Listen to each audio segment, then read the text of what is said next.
Yeah, it's rewind time. If I control rewind, I would want RuneScape. and More RuneScape.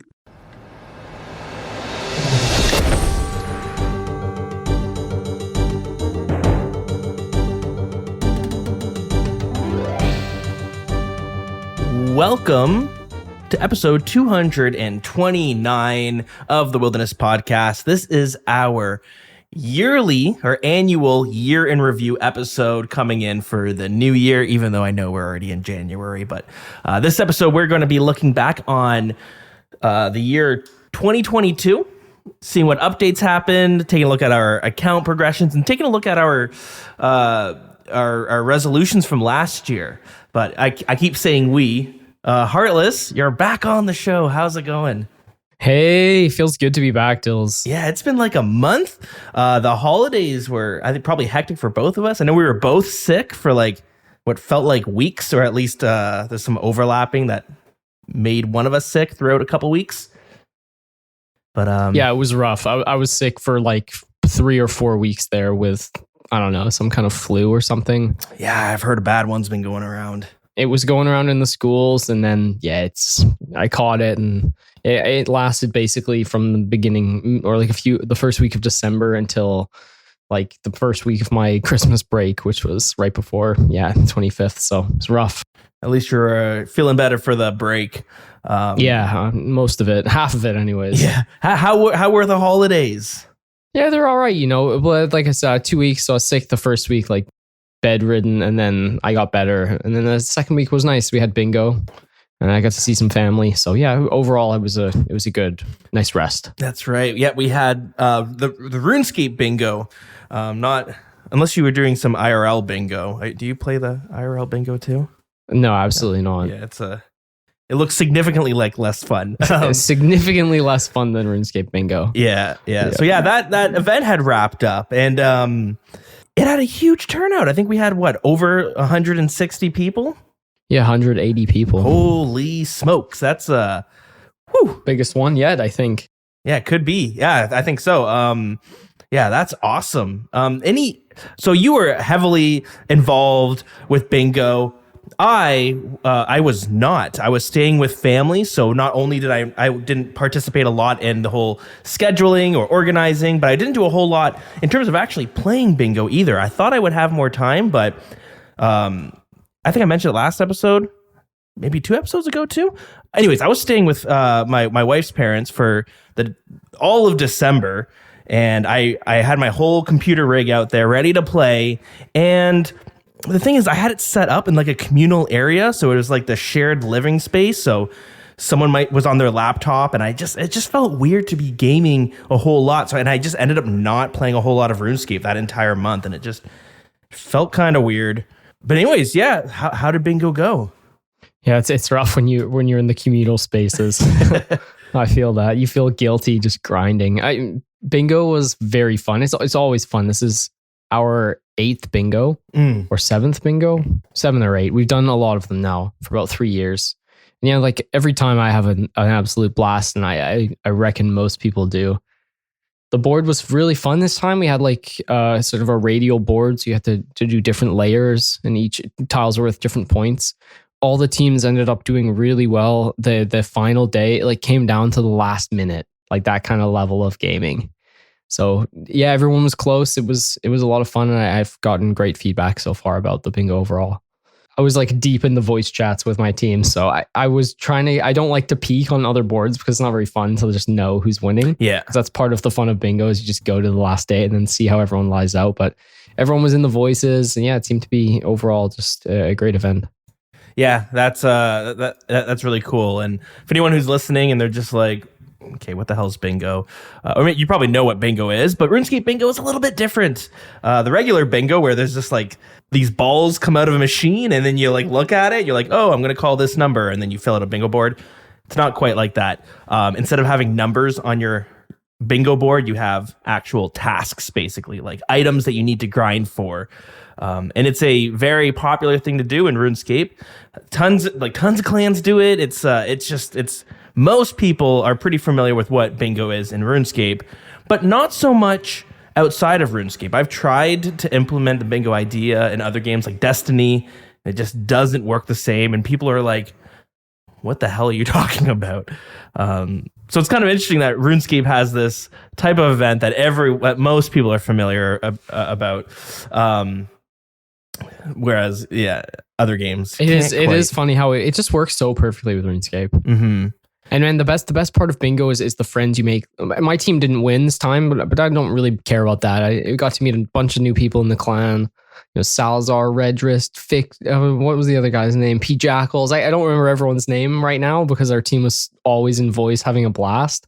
But yeah, we sent some raids, we sent some learners, sent some high level stuff. It was overall an absolute blast in the voice, and I would highly recommend it for anyone who maybe they play but they don't have a lot of friends in RuneScape. It's always like a welcoming environment. So yeah. So I started explaining it and then I just promptly didn't. But yeah, you get put onto a team and then you and your team work to complete some of the tasks on your bingo board. And when you complete it, you stamp your bingo card, and then at the end of the week, tally up all your points, tally up your rows. Although in this bingo, it was actually rings. So instead of the usual rows where if you fill out horizontally or vertically or diagonally, this one we're like the perimeter, like the outside perimeter, like there's different rings that you would get points for filling out. And it ends up being, a lot of fun because you get to try content that you don't normally try, or maybe you're too intimidated, but you have a whole team of people you can talk to.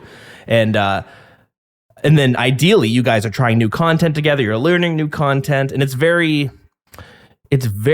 casual. It is a competition, so people do want to win, but it seems to be very casual where the goal is to have fun. You don't really get too many complaints that a team lost. You'll get more complaints if it's like, time zones didn't match up as much. Like so people are more doing bingo for fun, not to win. Over the years, we've tried to eliminate the things that cause the people to not have a good time. One of them is, people not showing up or not being in the same time zones. So to combat that, what we've done is made the board way harder and make the team sizes like 20.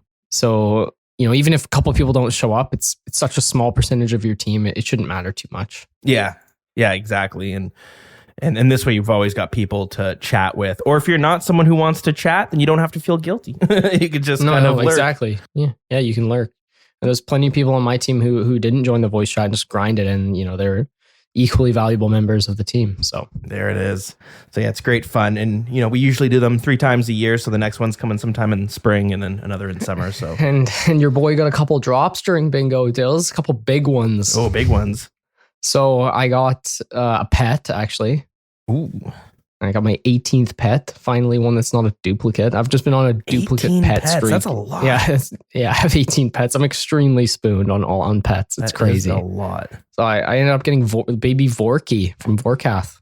Oh, that's awesome. Not bad. Yeah, nice little pet. So I've completed the dragons. I have them all now. Oh, that's sweet.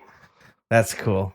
I wasn't going for them, but I've got them. So it's kind of nice. Vorky's it's not a bad pet. It's kind of a gold farmer one, so it goes straight into the house. He won't be coming out too much, but he definitely is pretty cute. So yeah, cool, I can't complain. And then I finally, Dills, broke the dry streak at Nex. Oh yeah, yay! What'd you get?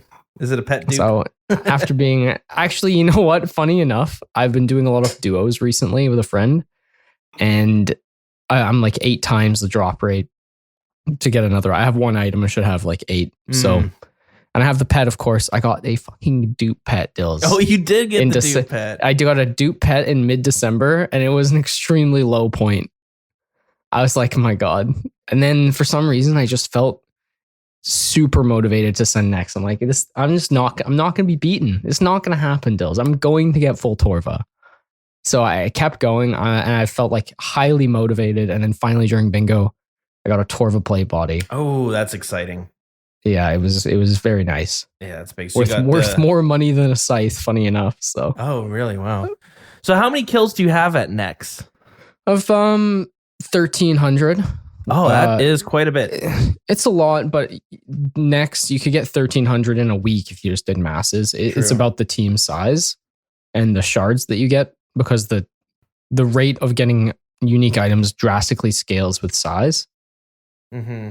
it's basically 43 times the number of people in the room. So if you're in duos, it's like a 1 in 80 chance to get a drop, basically 1 in 86. And then, yeah, it just progressively gets higher. So I tend to stick to duos and trios, so basically as small as I can go. And it does get more efficient to complete the further you go down, which is nice. But obviously the price is a lot heavier on supplies and length of trips that you have to take to make it worth it. Mm-hmm. But anyways, I'm out here now. First one of 3, so I'm in good shape, Dills. It's pretty good. I won't be stopped. You can guess what my New Year's resolution is already. Well, yeah. So I was extremely happy to get that for sure. That's awesome. Well, on that note, I think we could hop into the year in review. So we're gonna look back on the year 2022 and see how things went in general. So I guess my question for you is, when you look back at 2022, how has your RuneScape experience been? Is there anything that pops to mind? Is this like the year of blank? Even though I think I know I'm going to fill that in with, but I mean, yeah, it's obviously the year of next for me, but I think last year was very, very fruitful for my account. I got my Infernal Cape, the LE, I finished Hydra, like all these things kind of happened last year. Mm-hmm. But I feel like I was at a stage of Iron Man where there's still lots of drops to go for. And obviously I was getting lucky. I got the Twisted Bow that year as well. So it was going really well. This year, I kind of got into like the very end game of Iron Man. So I've only got a few items left. Those items take a lot of time to get. And if you go dry, which I did, obviously it can take you like a year and you cannot get a whole lot of drops. Mm. My original goal was to get full Inquisitors, but that was like kind of dropped almost immediately when Next was released, because I realized Next was like it was completable if I worked at it.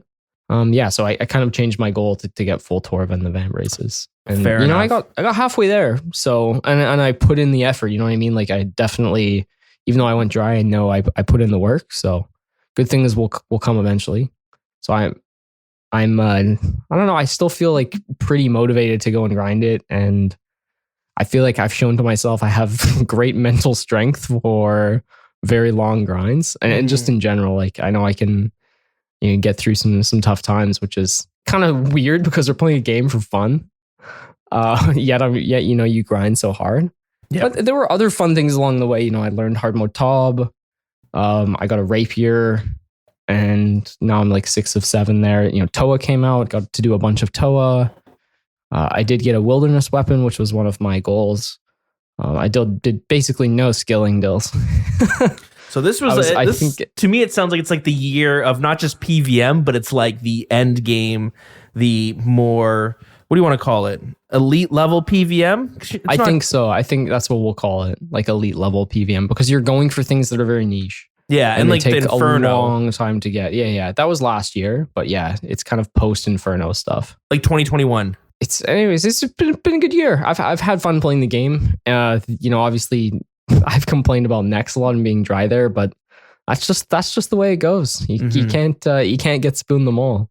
Now, so before we go into do one thing, before we go into like resolutions, absolutely.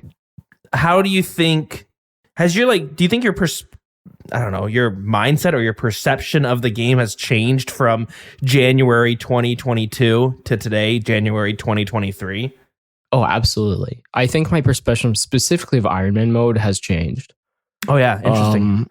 I still love it, don't get me wrong, but I used to say, and a lot of people have this view, why would you ever de-iron your Iron Man account? Like, why would you do it? And having been through the struggle this year of going dry for this item, like Torva's not even that big of an upgrade is the thing. So I can, I don't really mind. Like, yeah, I can still use Bandos. It's like, I'm losing max hit or whatever. Mm-hmm. But if you're going dry on some of the most brutal items in the end game, like a Twisted Bow or like a Scythe, and you've done maybe like, 1,500 Tobs or something, or 3,000 chambers, and you don't have this item that kind of unlocks the next level of gameplay, I totally understand why people de-iron. and I don't give them any hardships because they've done what they've wanted to on the game, and now they want to experience, new things. So they want to play with the best items. They want to be able to buy supplies so they can do fast speed runs or go for grandmaster tasks. If people make that choice totally, and they've thought about it, I totally understand now. So that is how my perspective has changed. I'm not going to de-iron. Not going to happen for me, but I do get why people do it. Yeah. No, that's it happens. I know a few people who have got to the end game with their iron and then they ended up ironing it, even though they might have a main that's around the same level, and they just, like, I have no desire to do the Iron Man grinds anymore on this end game account, and I'll get more use out of it by turning it into a regular account. And I was like, wow, that's ballsy. Exactly. Like, it used to baffle me. Like, you put so many years into it and then you just give up. It's like, well, you're looking for a different experience. And if you're done with iron, then you're done with it. And that's your choice. So I don't, I know, like, I've also come to the point where if someone wants to make that choice, that's up to them. It's got nothing to do with me. So why should I get upset or tell them not to or get angry? Like, if they've come to that choice in like a rational way after going through experiences, then so be it. Who am I to say anything else? Yeah, I'm sure maybe it comes from a place of like, you don't want them to regret it, because like once you do it, you can't go back. And that's like, but the thing is, like, tough. you may not have you don't have the same experiences as the person going through those things. So it's not really for you to say, as a level 105 Iron Man who's just gotten his trident, that you're going to regret it. You know what I mean? That's kind of the thing. Like, you're having these different experiences. So just respect people's choices. And I think that's what I've come to, is I've come to respect people's choices and other endgame irons. That is what I mean. Mm-hmm. Yeah. What about you, Dill? So have you had a change of perspective this year? Well, I think a little bit. I'm having a hard time putting myself back in 2022 to remember where I was focused a little bit. But when I look back on the year, I don't have a whole lot of grinds that kind of stood out. Like, I look at my account, like a year has gone by and I feel like I've accomplished so little on my actual account. And then when I was thinking about it, and it kind of goes back to your point of like someone de-ironing because they've done everything they've wanted to do, but I feel lost in my account sometimes. And I think part of it is, at the end of 2021, I had a kid, and he was born 2 months early, so he was supposed to be born in 2022, and he's born in November 2021. So anyways, this whole year it's been like kind of dad mode, but it's kind of also had me like shift the way I look at video games in a way. And when I look at my actual account, it's at this like weird place where a lot of things that I want to do require a lot of practice. And then it's like, whether or not do I want to put that time in to get better at the game? So like hard modes or challenge modes or the high invocations, Tombs of a Masket, Inferno, and any boss that I'm at. I like most of the bosses in this game. I'll say I've like mastered the basic strategy of how you would kill them. If I want to improve on any of these boss kills, it's all about these like more technical mechanics that I need to master. Vorkath. I've been doing a little bit of Vorkath, and one of the things that I need to do to get better at is being able to do the whole Wooks walking, which is like this really weird moonwalking dance thing you do so that you can dodge a bunch of Vorkath's attacks, but you're also still shooting him at the same time. You're not like, you're not just dodging attacks and then shooting, you're doing both at the same time. And that can be like really tough to do. And it's something that you have to like, takes a lot of practice. I used to play, well, I still kind of do, but I used to play the drums a lot when I was in high school. And I had this like drum set, and every day I'd come home from school and I would play on the drum set. And it was a lot of fun. It was really cool to see myself slowly get better and better at an instrument, because I never really played instruments before high school. But eventually what I would do is I would plug there's an iPod at the time. I'd plug my iPod, my headphones into an iPod, and then I'd play a song and then I'd drum along to the song. And I really loved doing that. But I hit a point where I wasn't getting any better at the drums because I was just playing along to the songs that I liked. And I got stuck doing I found my way of doing things and I got stuck in them. And in order for me to have got better at the drums, I needed to sit down and like practice techniques, which means no listening to music while I'm practicing it. And it just wasn't very fun. So I just like never got better, but I was okay with it. I was like, you know what? I don't want to be I just want to be good enough that I can have fun doing it. That's your choice though, right? It's the same in RuneScape, isn't it?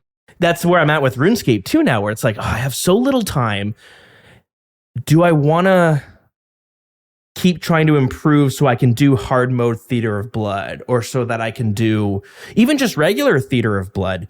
There's a lot of techniques that you have to really master that I haven't really mastered. Like I can do Theater of Blood, and if the team's good, I could probably sneak by. But if I have to carry the team, yeah, that's not really going to happen. We're going to die. So that's where I've been at with my account. And so even though I want to do hard mode Theater of Blood, I'm just not putting in the time to get better and learn these other strategies and mechanics. And therefore, I'm not really getting better. And then when I look back on what I've done this year, it doesn't seem like a whole lot, even though there's probably some incremental progression and skilling and stuff.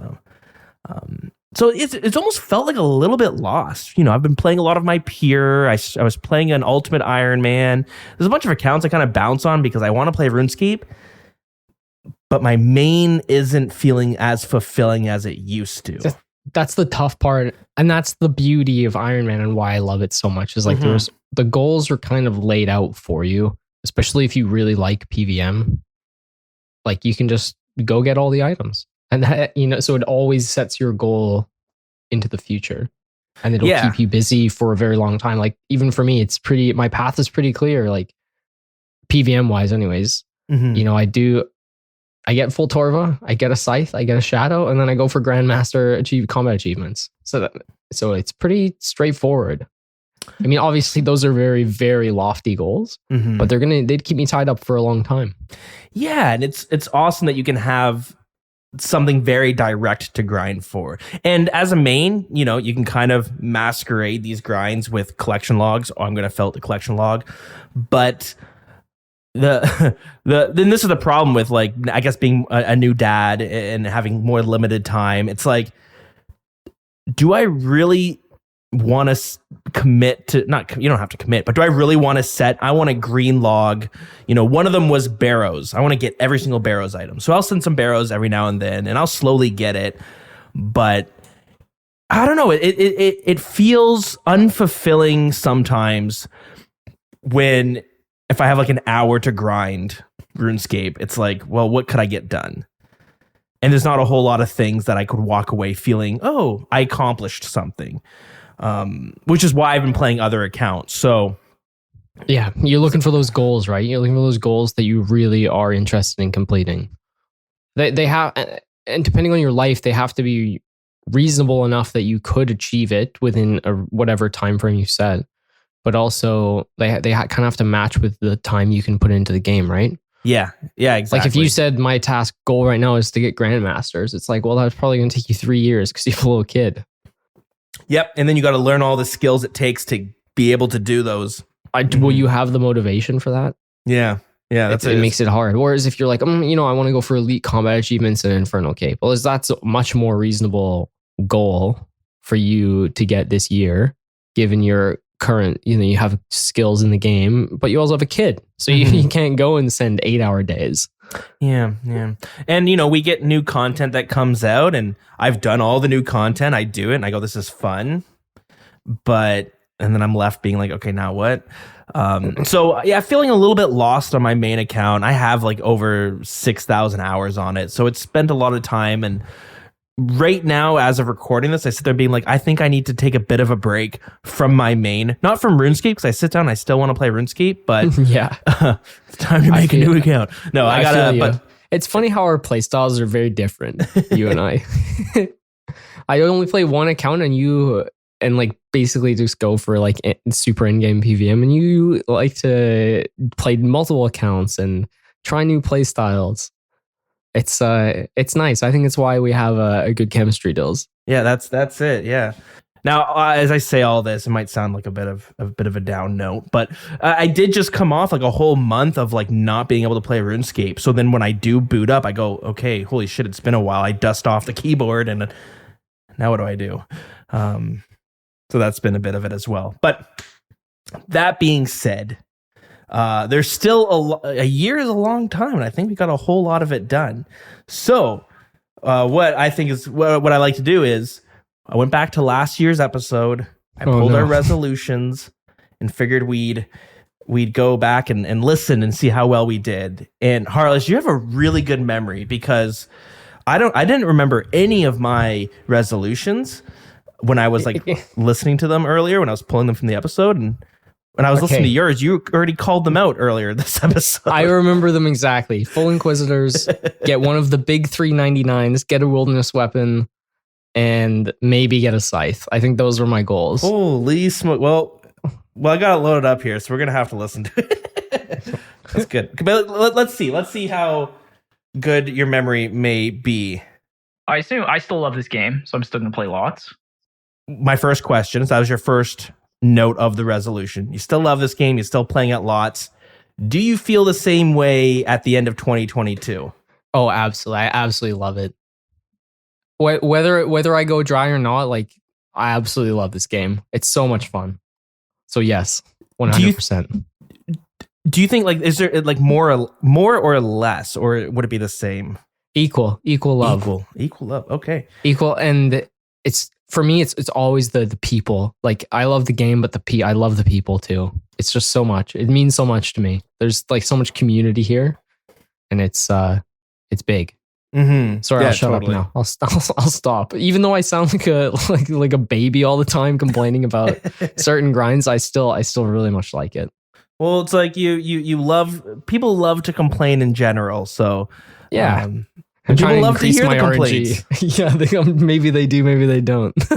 Well, We're all in it together. We're all in this next grind together. It's not just me. Yeah, that's right. for Like, the people. if someone is grinding next and they're having a miserable time, they boot up a podcast and hear you're going through it as well. They're going to be like, okay. Even just going through any, it doesn't have to be next. It could be like you're, dry at Barrows or dry at whatever. People are dry all over the place. I feel you. Don't you worry. You've got a home here. All right, let's see what else you got in terms of the resolution. Get 99 construction. Definitely one to get 2200 total. I'm really close. So I know I'm going to get it for sure. I think I would like to get 99 in one of the big 3 dreaded skills. So either rune crafting, agility, or mining. So I'm going to take a pause there. Did you get 99 construction? I did. I bit the nice. bullet, and I have to say it's the best thing I've ever done on my account. Oh, is it? How come? Why? It's just so much quality of life. Like, the cape is so good for certain grinds. You can set it to, it's like an infinite teletab. I don't know about you, Dils. Have you ever made teletabs on an Iron Man? I've never made teletabs in general. Like, I don't mind doing farm runs and like potions for PVM. I hate making teletabs. It's such a pain in the ass. And then I'm like always trying to save them and stuff. So Wow. this cape and the crafting cape were like the 2 best quality of life grinds I've done. Interesting. So I wish I would have done it sooner. And I hated Mahogany Homes so much. I ended up spending 80 mil on and then just did mahogany tables. Also no regrets because it made the grind take like 3 days. So That's I'm not a huge fan of Mahogany Homes either. It was fun at first, and then it doesn't take long for the illusion to disappear and be like, I think I like would have 4 liked houses. it if I had no other methods, but I was like, I have so much money and so many logs. I'm just gonna do tables. That's not bad. And did you get 2200 total level? Yeah, I did. I'm sitting at 22-24. Nice. And did you knock out any of the big 3? What do you think? What was it? Rune crafting, agility, and mining. I didn't. I only do agility when we podcast. That's what I did too. So I've never done agility outside of the pod, and I've gotten from 70 to 92. So 70 from 92. Okay, not bad. But and I did rune crafting, I think, because Guardians of the Rift came out. Well, I'm sure we'll talk about that later. Mm-hmm. Oh my god, that game was so much fun. So I did quite a bit. I'm only sitting at 92. And last year I just unlocked amethyst mining. So whenever I don't have a lot of AFK time, I prefer to like do actual things when I'm on my computer. Mm-hmm. So I mobile mined and I got 3 levels. So I'm at 95. It's so slow, Dils. I maybe get 20k an hour. It is not great. It's a rough one. So no, I big failed on that one. All right. Let's see what else you had to say for your resolutions. So my main goal for this year is to get full Inquisitors with a mace. Of course. You've already said you haven't got full Inquisitors. I haven't got no pieces, no mace. I completely failed that one. I did learn Nightmare though, Fasani's Nightmare. No, not bad, not bad. But next came out, so it kind of changed everything. I think at the time it was a good goal because it would have given me something soloable to grind that wasn't the TOB because Tombs wasn't out yet. But when next came out, Torva's just way better. Inquisitors is kind of bad now. Yeah, I it shouldn't say dropped it's a bad, lot in it's- price too. It's like 200 mil, right? It's very niche. The mace is still a very good weapon, but Torva and Van Braces are just infinitely better than Mhm. Inquisitors for like general use purposes. Mhm. So I basically just subbed in full Torva with Vams for this, and I got halfway there, and I put in the work. So I'm pretty happy with where I ended up. That's pretty good. That's pretty good. This next note, I actually left it in. So when I was going back to pull these resolutions out, I noticed something when I was editing this episode together. I did a horrible job. Maybe it's because I was probably doing it at like midnight. I was when my kid was asleep or something. I can't remember. He was like 2 months at the time, and so being a new dad and working a full-time job and then that's my excuse. But anyways, I left this part in. Listen how bad we talk over each other. And this isn't like us just rudely talking over each other. This is like me accidentally editing it. I actually use this software to make it better, but you can see you like reply to something that I haven't said yet. What? Because usually we don't really talk over each other. We do quite a good job. So yeah, so like I was like listening to this and I was like, I can't believe, oh my God, I was cringing so hard, but So let's hear it. Inquisitors with a mace. Yep. Nice. Okay, It is that's a big one. But I think I'm going to absolutely fall in love with Fasani's Nightmare, which is kind of why I'm putting it off right now. Because I'm not ready for it. I'm going to be ready for it at some point, though. okay, it was only brief at the beginning of that clip there, but if you're listening closely, you can see that Heartless is replying to something that I haven't even said yet. I just got a big brain. What can we say, Dills? Yeah, that's right. Future sight. Yeah. We're just so synced up in our podcast discussions. So you were saying that you were thinking you were going to get sucked into Fasani's Nightmare. Did that end up happening? Like the actual fight itself, or did that happen? Yeah, well, you know how the learning experience is for Nightmare. Yeah. It's challenging. I love the fight. I think the fight is wonderful. It's so interesting, but there's only so much that you can do in like one sitting because it requires so much focus. Because the melees, you have like one tick to put your melee on, or you're gonna get hit for 75. And the nature of the fight, you can really only bring so much food, right? Like I just bring hard food, so you don't have too much room for mistakes. But yeah, I think the fight is really interesting and unique. But it's more of a thing like, oh, maybe I'll do 6 in an hour and then I'll go do something else. Not something I would want to do all day. What about you? How do you find Nightmare? Because I know you learned it this year as well. I think I agree with everything you said. I think the fight itself is really, really, really fun. I died tons of time. I still die all the time, and it's still a pretty good time. That being said, now that I've learned the fight and I can get kills, it is very tilting because it doesn't take much for you to get killed, and sometimes it's hard. Like, it's pretty humbling to be sat down like 20 times when you're learning. yeah, and it's I love everything about the fight, but I think the main thing that I'm not super into is she does a melee attack, and it is a little bit quicker than both the ranged and mage attack. So you just have to really be quick to switch your prayers. And because I play on my full screen, in order for me to be able to click the prayer fast enough, I basically at all times have to hover my mouse over the melee prayer. It's just always sitting there unless I'm like clicking around, but wherever I click, it goes back to the melee prayer just in case it happens. Because otherwise I'm trying to throw my mouse across the screen, and I guess I just don't have the That's the right way to do it though, Dills. That's what I do too. Instead of hovering your food or things like you would in other raids, you hover over your prayer book. Yeah, and if I have to throw my mouse across the screen to click it, I'm going to miss. Or I get lucky and I do click it, but that's pretty rare. So I'm basically always doing that, but then you can get caught off guard where you're eating food or you're trying to spec or you're trying to run away and then it doesn't melee. And if you haven't done it, once you you could be get dead. the reps in, you definitely, I got to a place, I have 200 and something KC, like 60 or 70. You get to a place where you're pretty comfortable with the fight. And then it just requires you to pay attention during specific almost the entire thing.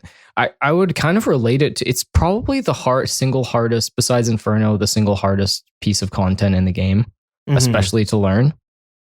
I don't know if you would agree with me, or you have a different boss in mind.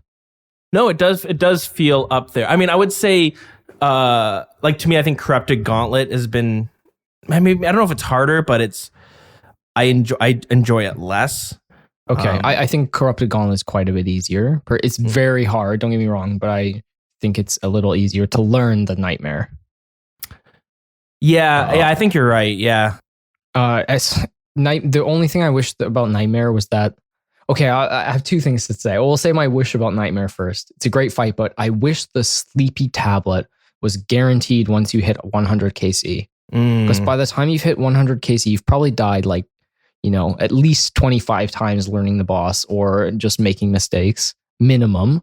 And you've also ran there 125 times running, and that run takes like 3 minutes still. So that's like almost 10 hours of running. Just running. Mm-hmm. So I wish it was like the Vorkath head. It was guaranteed at 100. I went dry on it, so I'm being a baby. But there was a guy I saw that went 700 KC dry for it. And I think that adds to it being tilting, because if you die, you can't just go back and get into the fight. It's going to take you like 10 minutes just to grab your gear and get back into the fight. And you have to walk there, get your gear, go back to the bank, and then walk there again. It's not fun. So they should really put a pity timer on that. Yeah, totally. But I kind of relate it to Vorkath. So Vorkath is pretty straightforward. Like, you're just doing your thing until the fireball comes down. You kind of really have to pay attention to Vorkath, and it can kill you at any instant if you're not paying attention for that split second.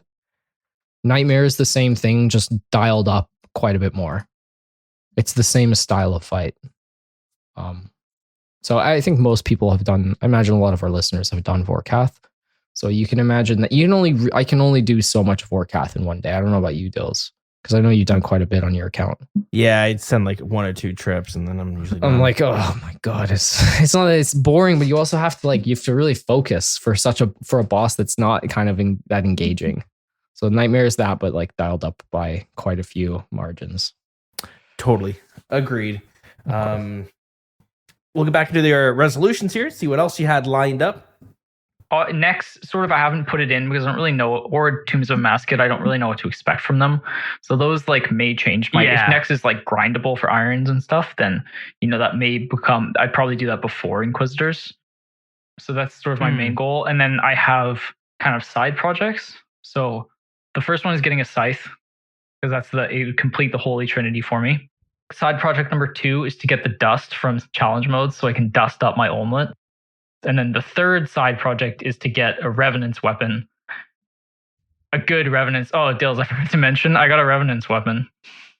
Oh, that's exciting. Fucking scepter. the not Samurai exciting at all. scepter. I didn't get it during bingo. I got it the week before.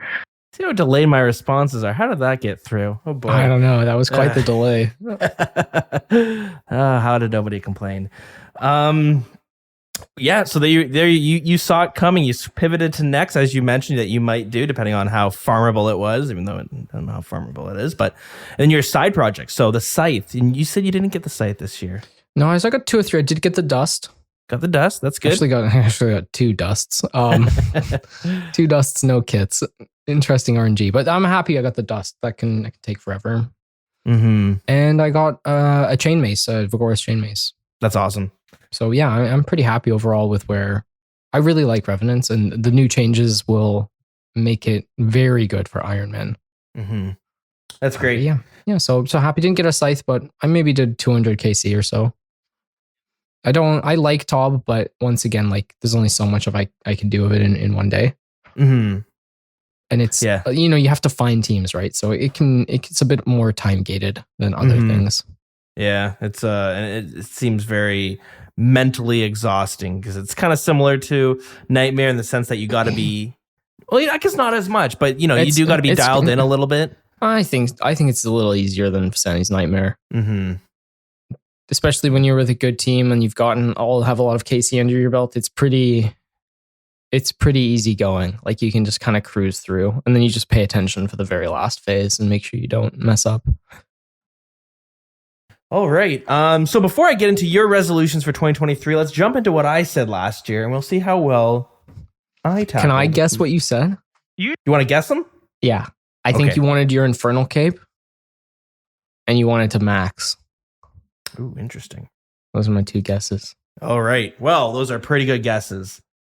Usually my resolutions for like the past 3 years have always been like, I want to complete the Inferno, but I want to start doing the Inferno. Very close. I really just need a Kodai wand, and I'm ready to hop into the Inferno. All that being said, I'm working towards D-Claws first, so I can do Fasani's Nightmare. That's kind of my first goals. But yeah, so I did get the Kodai wand. Funny enough, on day one of Next being released, I spent all day at the massing Next, which was actually kind of fun. And I got like 120 kills, I think, that day. And I ended up getting Torva plate legs. In my name. Did? Oh, I don't remember that. Yeah, it was very exciting because it feels like I don't often get big drops. Was that a solo drop, Dills? Yeah, it was solo. So I had no splits. I think I sold it for like 450 mil. Ooh, let's go. So So with that, I was able to do both Fasani's and Inferno. So I did attempt both of them. And this goes back to like what I was saying earlier, where I feel lost because the Inferno was what I wanted to do. I started doing it, and I said I'm going to get the Inferno before Tombs of Amasket's coming out. And then that actually didn't happen. And then I've been questioning, am I going to do the Inferno at all? And right now it's like, no, because it's too long to do. And like the actual attempts they take so long. They're like hours long, and you have to do multiple, and you just have to get better for it too. I just don't think I have the motivation or the time to do it. I don't want to spend the only couple hours I have, doing one piece of content. So I think you're right. It's very motivation based. Yeah, and I was motivated. I sent some attempts and I was improving a little bit, and I can't remember what wave I got to, but it hit to a point where I'm like, I'm not really having fun learning this. I'm not even making it far yet either, but this isn't very much fun. I'd rather be doing something else. And so I paused the Inferno. So much time went by, and I said, you know what? I'm going to sell all my Inferno gear. Maybe one day in the future, I'll look back at doing it again, but for now, I just don't care to get it. It's just I don't have it in me right now. I respect that though. There's nothing wrong with that. Yeah, it's a weird piece of content. It's a very big piece of content, and you need to be ready for it. That's always my number one. You can have the gear and everything, but you need to have the mental. You need to be prepared to grind, to be humbled, to want to learn, and for it to take a lot of time. And to be painful at times. Like it sucks when you have a great run and then die to one mistake. Or you feel lost because you're dying on wave 7 to double blobs. It's big. It's a big experience. But if you do end up completing it, you're like, I guarantee you that you will become a much better player. Yeah. It teaches you a lot, is what I've heard. And I think the hard part is you can't just like. You kind of have to go all in. It seems like you can't like send one attempt a week. I don't think you could. And I think that would like slow your progress because, you might not be. There are people in the clan who like shout out to Uncle Kratos recently got his cape. Nice. Big achievement for him. He's been working on it for a very long time. And I think he has a much different approach than most people. He went all in, but he took his time, a few attempts here, a few attempts there. And just slowly got better. The only downside to his method is that it took him, like a year of starting. Yeah, that could be tough, right? Mm-hmm. But he still 100%. Got there, so it's doable with different methods. Yeah, that's good. But I did do some Fasani's Nightmare. I have got my first kill, which felt really good. Took me 69 deaths. Hashtag 69 deaths. Yeah. But it was good. It felt really good when I got my first kill, so I'm glad I continued on. So that's the PVM side of things. Let's hear, I think, skilling's next. Well, I want to round off a few more of my skills. So I want to get 99 prayer, finally finish that off. I want to get through some of the more AFKable skills. So crafting, mining, smithing, maybe herb lore. So there's the skilling there. I did make a fair bit of progress. I got the crafting. I got my prayer. I almost have 99. I almost have 99 mining. I'm at 90. I'm close to 98. I just kind of slowed down and pivoted to other things. So yeah, I did get some 99s and pushed a few other skills kind of higher, and they're in their 90s. So didn't do too bad there. I want to start just being better at like PVM content. I want to start running it more. Like I've done Theater of Blood. I'm not very good at it. I've done Chambers of Zarek a bunch, but I've never done challenge modes and haven't even really thought about stepping in there. I can try to do Fasani's Nightmare, but I can't complete it because it's friggin' tough. Okay, so there's a few things there. And I think this is why I feel a bit lost in my account, because every year I feel like I want to focus more on PVM. And then this year, maybe it's due to having a kid. We also did a big move. We moved across the country. I used to live Ontario, and I moved to the East Coast. That's a big move. Started a new job. So a lot has happened in my IRL life that it might contribute to this a bit too, but it's like, do I want to do the elite PVM stuff, but do I want to put the time in practicing the techniques, kind of like the drumming metaphor? And usually I don't. I just want to put on some music and drum along to the song. That's usually what ends up happening. And because of that, my bank barely grows. So it's like this year it was a tough economy out there this year too. So don't beat yourself up too much for your bank. Yeah, that's right. So there's our 2022s. We both did okay, I think. You did much better. I got a few of them ticked off, which is good. I thought I when I was pulling the audio, I was like, oh my god, it's going to be all these things that I just completely like forgot about. You did pretty well though. You got a bunch of skilling done right this year. Yeah, we did get a bunch of skilling. So that's pretty positive. Are you close to maxing now? Yes and no, I guess. Like I have like 89 construction. That one's a quick skill actually, but I have like 89 hunter. I have 92 smithing, I believe. So I have a lot of skills and I have like 92 agility, 94 thieving, stuff like that. So I'm like, I am close. Like it's like 5 more levels and I'll max this skill and 6 more until I max that. But the grind involved is quite steep, and it's also very not fun. And that's where I'm like, I don't think I'm going to do it. If it's not that much, if I can't find a way to do it and enjoy it, it's probably not going to get done. So fair enough. We'll have to see. Well, before we get into mine, when you look at 2023, what is it that you want to get done? And you can dive into the IRL stuff too as well. It doesn't have to be specifically RuneScape, but what would your resolutions be? Let me think about this. RuneScape wise, I'd like to finish Torva would be my main goal. So completing X, and then probably pick up a Tumican Shadow would be my second big goal, or a Scythe. So one of those two.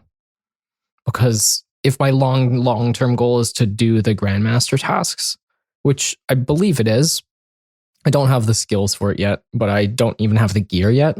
So I think I'm going to try and get the gear first and then go for the work on the skills after. And I know I've made it this far. I can definitely make it that far. So yeah, I know I could do it, but I need to get the gear first. So that's going to be my goal this year. IRL, I don't know, man. I've had a tough go of it at my work recently. I'm not really enjoying this school as much as I have my previous ones. It's been just like overall just not as fun. I don't have as many friends here. The dynamic is really weird. Don't really like my, bosses and stuff. So, and that has never really been the case in previous spaces. And there's like a lot of other complications going on at the school. So I think I want to move schools is my other goal. And I know I can do that, but I'm going to have to wait a little bit.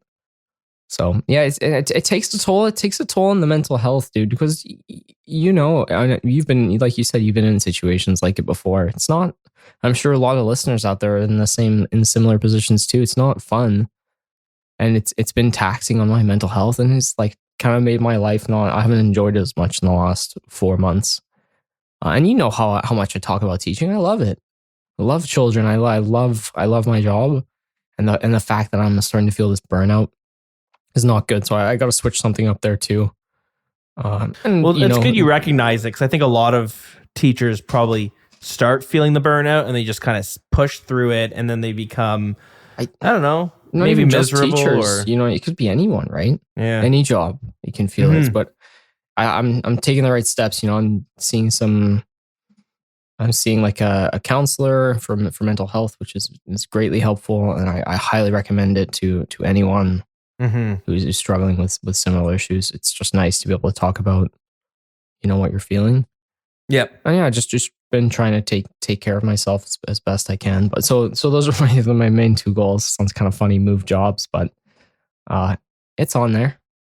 No, that's good, because like you could have a job that you love, but be in an environment that I used to work in construction, so every year and year and a half, whenever a site closed up, we get sent to another site. And I started and I was on this small site with like 7-8 other people, and we all got really close. We're all very friendly. We got lunch together every Friday. It was an awesome time.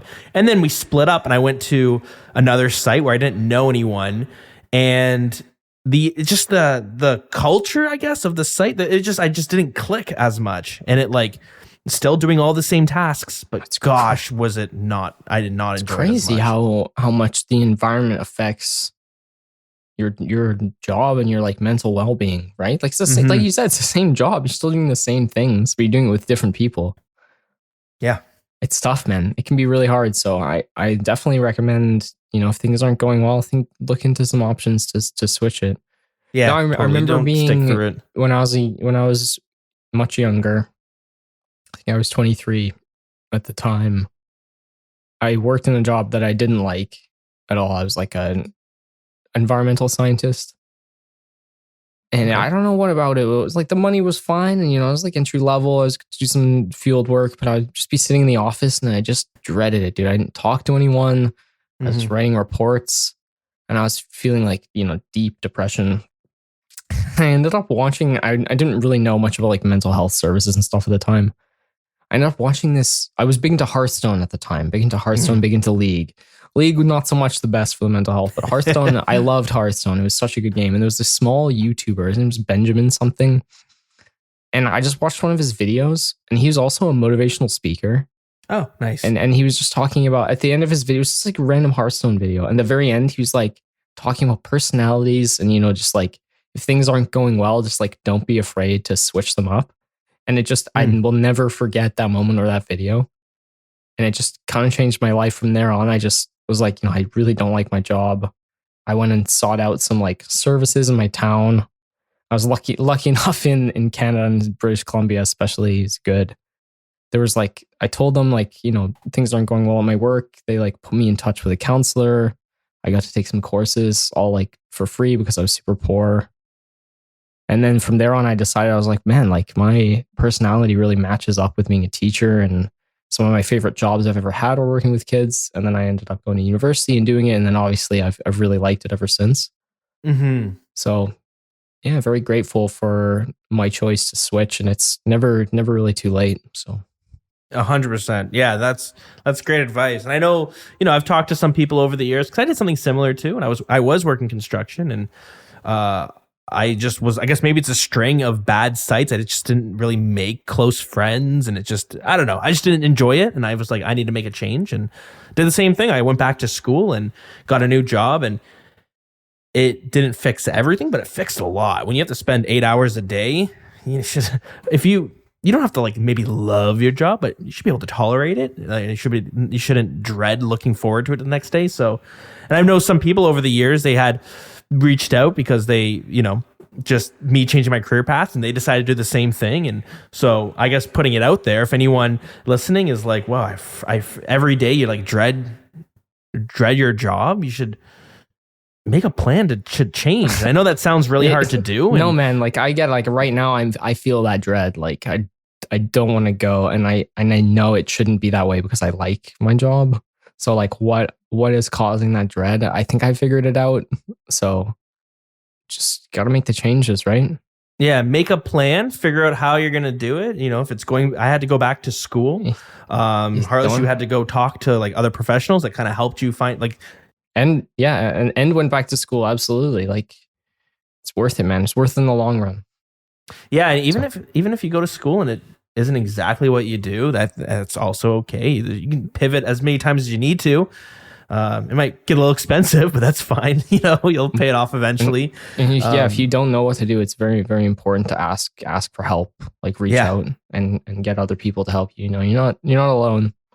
Even just on if you're in the Discord or if you're in your own community, like reach out to the people there, and there should be some good people that can talk to you and give you some advice. And I've had to do that with people in our Discord, and people have done the same. And sometimes you just need a second opinion, and it's good to get someone who's like they don't have like, they're not going to judge, or there's, you know, like your partner, or you know, your you can, but sometimes you need like you might need someone being like, bro, you're making a stupid, you need someone to like lay it out for you.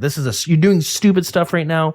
Fix it. You know what I mean? Yeah, you're not happy. You need to fix it. Yeah, exactly. You're right. Sometimes you need that wake up. So yeah, I know for me, when I was working construction, I would wake up every day and I was just like upset. Oh my God, I got to do this again. Holy shit, this day is going to take forever to get. And I would dread it. And some days were miserable. Every May, I hated my life because May was the busy month. Yeah, I feel you, man.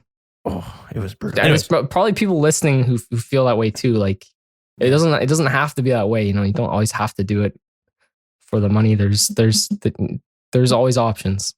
Yeah. So just make the change, make a plan. Look at what our podcast, our old school podcast has turned into, Nils. The motivational speakers in us. But I mean, that's what I did. I made the plan. I owned a house. I sold it, started renting, went back to school. I was working 2 jobs, and then I wanted to go back. So I was doing the RuneScape podcast, and I was really enjoying it. So I was like, I want to see if I could work in media or podcasting. And when I was in school, I ended up like getting a burst of motivation, and I just went super hard. So I was like doing my own radio show at the college station. I had a job at that radio station. I was working at a children's play place, which is like, was rough. Kids are disgusting. Kids are freaking gross. Yeah, the no, kid to would tell me slide. about that. Yeah. You probably know better than I do. Kid would just shit down the slide, and then like literally a kid had like diarrhea down the slide, and then a mom had to tell me, but the kids were loving it because I guess it made the slide, like people slip down it faster. Oh, the old shit slide, hey, Mr. Leahy's They were going favorite. down the shit slide. Jesus Christ. And they were like upset when I was trying to clean it up. Oh no. Throwing stuff at me. That's the problem with the youngest kids. This is always a shit story. I think I told my story about that once, where I was like, I came to the school and I was like, oh, this kid's I just gotten there. They're like, oh, this kid's ran away. You got to go find him. And I could hear him like laughing in the bathroom, and I could smell the scene before I saw it. And I'll just leave it at that. Yeah, I did not fair. have to clean it up, but oh my God. The scenes. Yeah, the poor custodial. Oh boy. It's rough. That is. So what were we even talking about? We were talking about life goals, right? Yeah, so that's what I had to do. 2 years to school. I was working 2 jobs. I had my own radio show. I was volunteering at a company because I wanted to learn how they did podcasts, and it was a lot of hard work. But so far, it's been kind of working out. Hopefully, if you're listening and you hate your job, you can find some inspiration from us because look, Dills and I we've been through it. We know it's like we made it into a happier place, and then currently I'm going through it again, and I'm just going to switch it up. So it has to be done. It's worth it. And it might not it'll keep happening. My first job in podcasting was a small I remember company. that. You hated Oh my! it. It was it was the worst. There was a dude at the company, and I don't even know what his title was.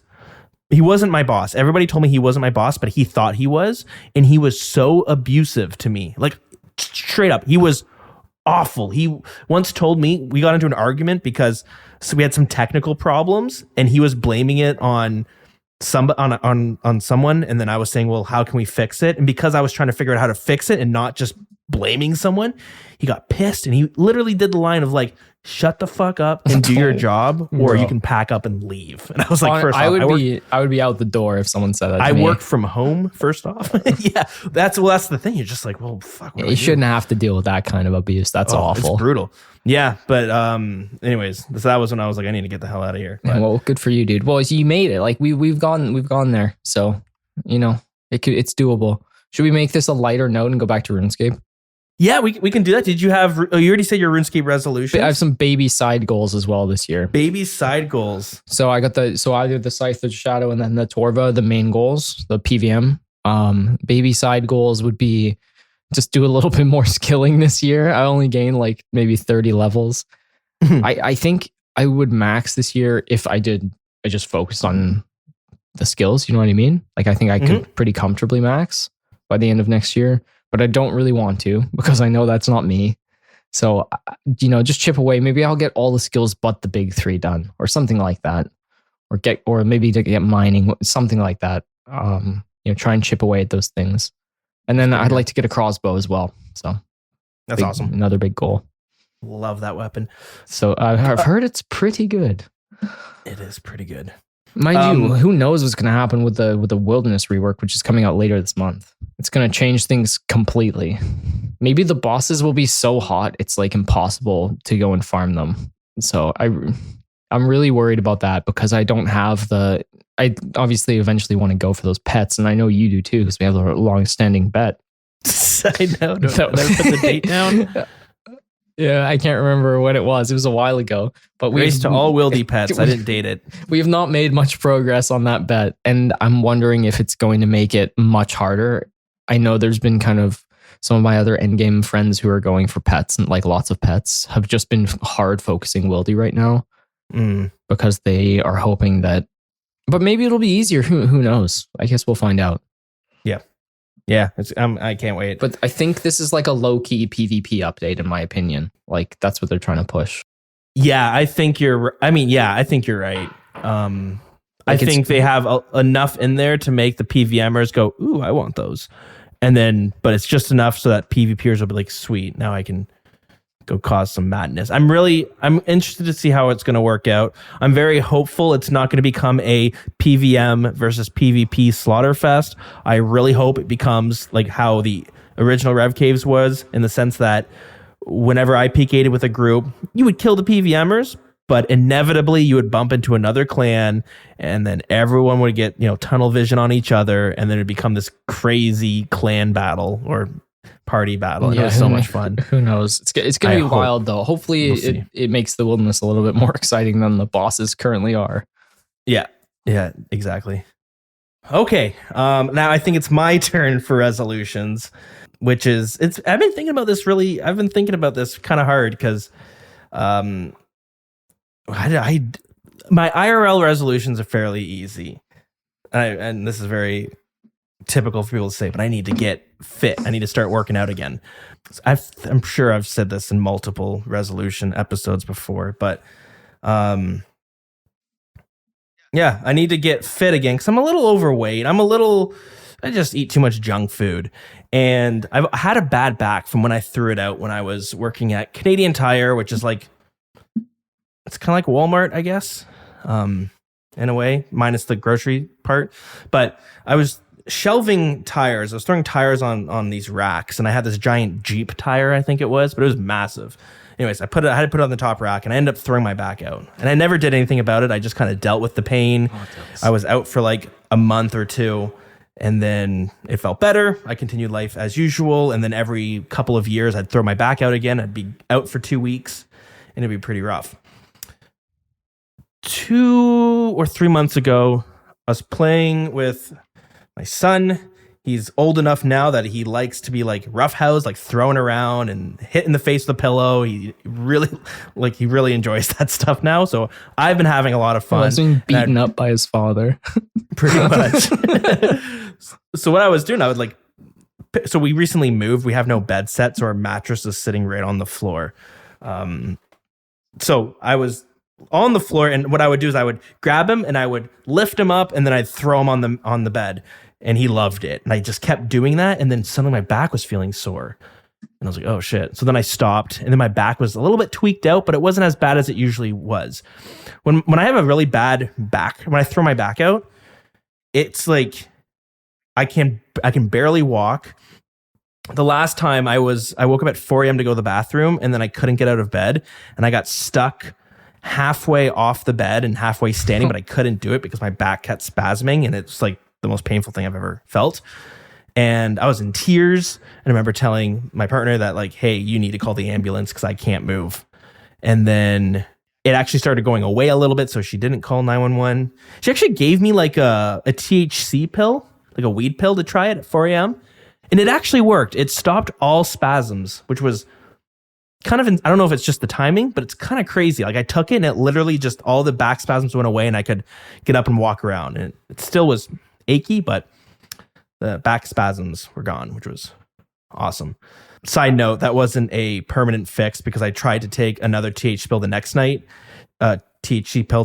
to stop the spasms, and all that happened was I got like really stoned, like uncomfortably stoned. Oh, and no. Didn't plan for that. Anyways, this is like 2 years ago I'm going back to, but anyways, so my back was like kind of sore from playing with my son. And then it's been 2 months since, and my back is still very sore.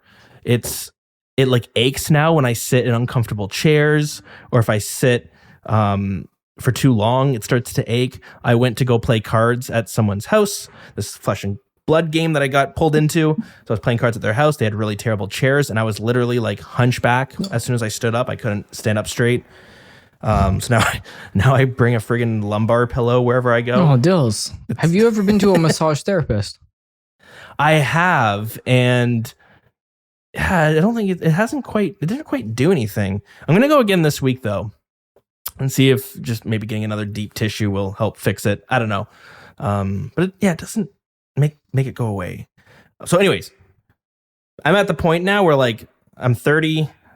Back pain isn't going away after 2 weeks anymore, and I'm like, I do not want this to be a lifelong problem. I need to get my shit together. I need to get fit. I need to cut out all this junk food that I eat because I just love sweets. But I went to get a blood test. Turns out I'm pre-diabetic, which is also not great. So I just got to turn my whole life around because now I'm in the age where like being unhealthy is going to have permanent negative health consequences down the road or today. So that one's easy. I need to get fit. Nice. And, do it, dude. The easiest thing to do is just cut out the junk food.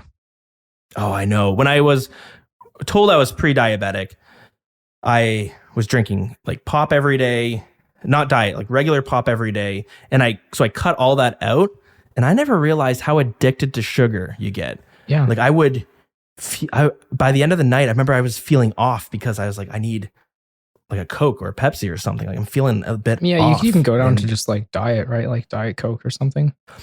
That's what I did. I went to diet, and then I went to these stevia pop drinks. So it's called Zevia, and they're pretty good. They have stevia instead of sugar, which is way, way, way better. And now I'm super happy because I've moved fully from pops, and I'm now on carbonated water, sparkling water. So it'll be just plain water. The dream. I don't know. I like that spicy water. So that's it's all these like little incremental changes that become lifestyle changes. So anyways, that's where I'm at with my real life stuff. And then for my in game, this has been a bit trickier. So my first thing I want to say is like, oh, do I want to max? I'm getting kind of close to maxing. It would be really awesome to max. That's kind of, in a way, that's kind of what I'm working towards. It's just I got boring skills to do, like thieving, like hunter, even construction. I know it's fast, but it's very boring. But I am quite close. I'm 50 levels off from maxing. So I'm hoping I can maybe do some construction here or there and get closer to maxing. And then a new skill will come out. So we'll see what happens there. But, so I'm going to say like maxing. That's what my skill thing is. That's the next step. I don't care about any of the other skills except for it's time to max. And then the PVM side of things, this is where it's kind of tricky because I do want to start doing hard modes, but I don't want to put the time in to actually learn. So this is where I get stuck. I don't know what my PVM related resolution would be. And I don't quite know. What about combat achievements? Have you thought about that? That's a good point. I have not really thought about combat achievements. Maybe I could try that. So maybe the elites are very reasonable for you to do with your elites. Okay. Yeah. There it is. You gave me the resolution. We'll do our elites. And that will, maybe that will be a way to learn these elite PVMing techniques in a slow drip kind of way. Inferno was a little bit too much for me. And then PvP, we're going to throw that one in here as well. I've been getting decent at PvP. That's what I've spent a lot of this year doing on my pure. And I think with the return of Bounty Hunter that's supposed to come out in 2023, I think PvP is going to be a big driver for me for 2023. And I want to get to a place where I can PvP anywhere. I can go to the Grand Exchange and 1v1, or I could tribrid on any of my accounts, or I can go deep wildy with my accounts as well. So that's where I kind of want to get, because right now I can only PvP on my pure for the most part, and it's basically Rev Caves is the only spot. Everywhere else is just, it's either multi and I can't do it, or GEPKing. The fights are just too quick and I end up dying too quick. So that's where my resolutions will have to be. Nice. I like that you threw a PvP one in there because you've been going pretty hard on the pure fights. Yeah, when I get bored and I don't know what to do with my main, you think the PvP is what appeals a lot. Do you think you've gotten better at PvP this year? Yeah, I definitely do, because I got to a point where I was bringing more risk. I used to only risk like 500k max. Mm-hmm. Now I risk almost 2 mil, which is a bit more in my pure. And I think before, I used to be very scared of PvP fights. If I saw a PvPer, I would hesitate to fight them, and sometimes I would even log out first. Now I almost always fight no matter who it is, even if they're higher level or if they have better gear. I still do it, and a few times I have actually won, so that felt good. So I do think I've gotten better there. It's the other areas where the PvP changes a bit, like GEPKing, where it's like a little bit rough. So I'm hoping Bounty Hunter becomes like a bridge between the GEPKing and Deep Wildy. So we'll have to see. All right. But that was a lot. Do you want to take a look at all the updates we got for 2022? Yeah, let's do it. Okay. Is there anything else you wanted to mention before we? No, I think we're good to get into it. All right. So we like to put out a survey every year, basically looking at the best ofs for the year and seeing what everyone else thinks as well. Normally, I would actually release the survey after the episode, but the other night, I kind of was thinking, why am I not releasing this earlier and getting results for this episode?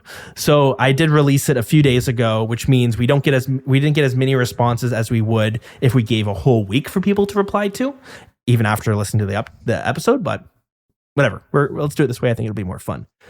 So we have a bunch of different categories with a bunch of updates and stuff spread out through them. So we have the best major update. This was a weird category because at first it was started strong, but you're going to see when we go through it, some updates didn't fit anywhere else. So I was like, I guess we'll just put it with the major updates.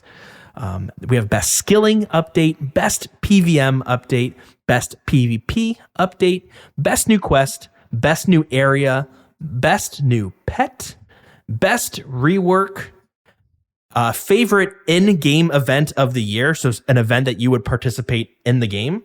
And then favorite out of game event. So something that happened and we are not doing it within the game itself. Maybe we're watching it or experiencing it some other way. Then we have most anticipated update for 2023. And lastly, and this is my favorite, it's the best drama. So we always have some fun drama to go through. And this year had some okay ones. Nothing crazy though.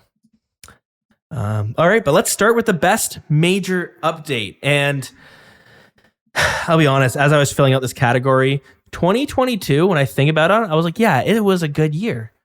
As I was filling out this update, it kind of had me thinking, oh, it was like average, I guess. Like it didn't really have that much stuff to do. Not as many updates as we maybe thought. Yeah, it felt like more, but I think again, it's coming off of 2020 and 2021, where we got virtually like we got like very little updates. It was actually pretty rough.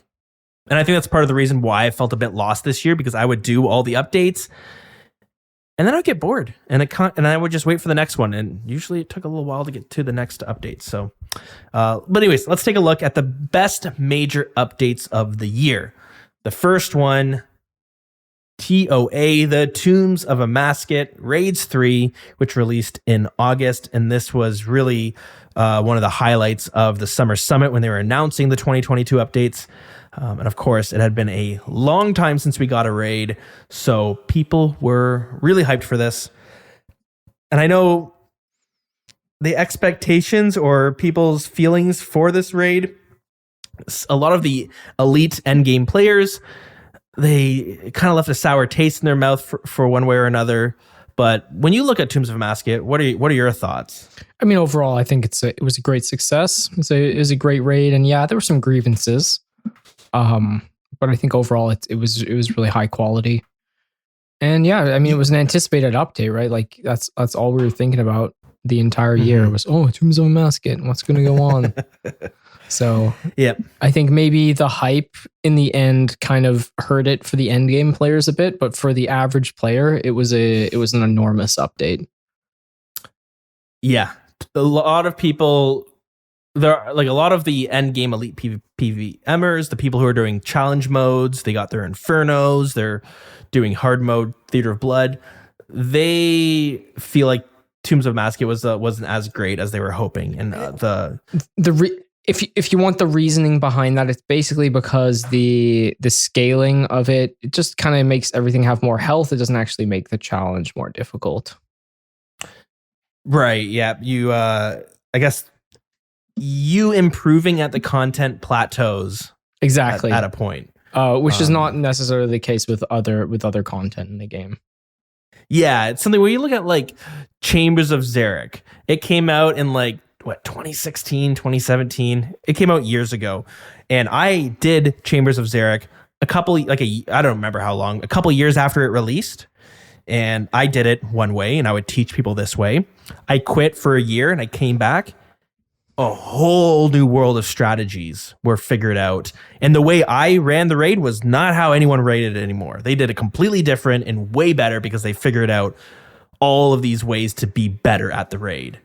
And I think that people feel that that's lacking at Tombs of Amasket, where people have figured it out way quicker. Yeah, I don't think it's going to change a whole lot. Like, yeah, there's already a lot of mechanics that exist for it, but it's not... I don't think it's going to have the same progression as other content will. Yeah. But yeah, I agree. I love that it's a raid. What makes it awesome is you can do it solo, and you can make it as easy or as hard as you want by turning on these settings that basically make the fights harder one way or another, or make the entire raid harder one way or another. And that's why, like, if I have an hour to kill, I can hop into a raid and I could set it so that I will be able to complete it. The next major update is Leagues 3, the Shattered Relic. Leagues, I'll quickly explain what Leagues 3, what Leagues is. A lot of threes this time around, eh? So Leagues is a seasonal game mode, quote unquote seasonal. Basically, you have 6 weeks to play this game mode where experience rates are boosted, drop rates are boosted, and there are a whole lot of perks you can unlock that really break the game. So you can make it so that you could hit like 3 times at once. You have unlimited running. You could teleport to like anywhere you want in the game. They have these really broken things you can unlock, and it's all about grinding to see who can get the farthest. And you have 6 weeks to compete. So that's what Leagues 3 is. And they came out with a Shattered Relic where as you're killing monsters or doing content, you get these pieces of a relic. You combine the pieces together and you get these perks, and you can have like a bunch of different buffs on your account at the same time, and you can customize for whatever content you're doing. Anyways, that's Leagues 3. Harless, I don't think you participate in Leagues 3, but what were your overall thoughts of it? Yeah, it was good. I think Leagues is fun. I remember when they extended it, it was a little weird when they extended the league. I remember that being kind of not something I was super hyped on. But overall, I think Leagues is a great thing for the game. I know I've talked to people that play other games that are like, man, when's the next RuneScape League coming out? Because that's what I want to play. So it increases engagement with the game overall, and I think that's a good thing. So I do wish we kind of had them annually or every 18 months. Obviously, we're not going to get one this year, which is a little disappointing. Even if they just ran back one of the old leagues, I think it'd be kind of cool. But I mean, it's not really something I enjoy doing. I did say I would play this Shattered League, and I didn't even touch it, did I? I didn't even log in. But next time, I guarantee, Dills, I will be going and playing to get the house recolor. Ooh, the Twisted League house recolor. I want it quite badly now. So you got 99 construction. Now I have 99 construction. Yeah, I think it looks super sweet, and I would really like it. So please bring back Leagues so I can get my house recolor. What were your thoughts on this Shattered League? I do really like Leagues. It does a great job for someone like me who I'm bored of my main account. But then usually a league is just around the corner. So I play my main account on the leagues, and I'm still progressing my main account because you get these points you can spend afterwards to unlock, items in the main game, and they're tradable too. So you can just buy them if you need to. But you feel like you're progressing, even though you're playing a different game mode. So I do like it because it gives me a chance to take a break from my main, play it completely different, but still progress my main. And what always happens is nearing the end of leagues, I'm bored of leagues and I just want to play my main account again and actually like grind whatever it is. So it was a really good palate cleanser for me, but I hate how unfrequent we get them, that like once every 2 years. Like, what's the point? Like, this was originally touted to be like a seasonal game mode, and they were going to do it like once a year, which even then when they announced it being once a year, I thought like, oh, that's it. Most, Diablo 3 and Path of Exile, they have their seasonal game modes that are kind of similar in a way, and they go right into the next one. One ends and the next one starts with all of these new rules and these new things changed. So they're constantly going, and I kind of thought Leagues should have been like that. I mean, here we are on the opposite side where we get it once every 2 years, and it makes me wonder, like, what's the point? And that's what, in a way, it kind of sounded like it was replacing Deadman Mode, because Deadman Mode did that. As soon as Deadman Mode ended, a new one started. That's what I thought it was doing, because they kind of stopped doing Deadman Mode around the same time, but then they just removed Deadman Mode. They did a Leagues, and we didn't hear about it again for another year and a bit. But it's fun. It is fun overall. I just wish it was more often. It makes me wonder, what's the point of it if it's only happening once every 2 to 3 years? Yeah, I agree with you. I think once a year should be good. I mean, overall, you look at this year and you're like, man, we had a lot of content, but then you look and you're also like, did we though? Yeah. So next is Fresh Start Worlds, which felt weird putting this here, but this was kind of like a Leagues, except for you were just playing the game exactly how it normally is. Kind of like a Leagues, but way worse. Yeah, kind of like Leagues. Yeah. People weren't, and the worst part about it is you had to make a new account to play on these Fresh Start Worlds. So the argument for having them was, a lot of MMOs, they release expansions or they release these huge updates. And these huge updates get a lot of publicity. They're a great marketing piece. And someone like me, if I don't play World of Warcraft, but they release a new expansion every year and a half, every 2 years, if I see new expansions coming, and I might be like, you know what? I'm going to jump back into World of Warcraft for this new expansion. That's a perfect time to get into it. So a lot of MMOs do have that. RuneScape does not. So they thought this Fresh Start Worlds would do it. Well, that's what they said. But a lot of people are like, this is just a cash grab. You're hoping a bunch of streamers and YouTubers and maybe podcasters will make new accounts on Fresh Start Worlds. Well, they didn't even hope. They paid people to make new accounts, like Solo Mission, and I can't remember the others. But they paid a bunch of I can't remember, was it Foe or something? They paid a bunch of people to basically grind First Start World. Oh, Alfie, I think it was Alfie. They paid people to do it, so they like kind of forced them to, which is good. I didn't know they were paid. Yeah, they were paid. It's good marketing, dude. I don't know if you watched their videos, like, I'm going to be the first person to do this or whatever it was. I can't remember. That sounds about right. First purple at Toa or something. I can't remember exactly what their spiel was. What were your thoughts on Fresh Start Worlds? Stupid. Yeah. Stupid. Yeah, I agree. Pretty bad. And then next up, this should be the best like temporary game mode.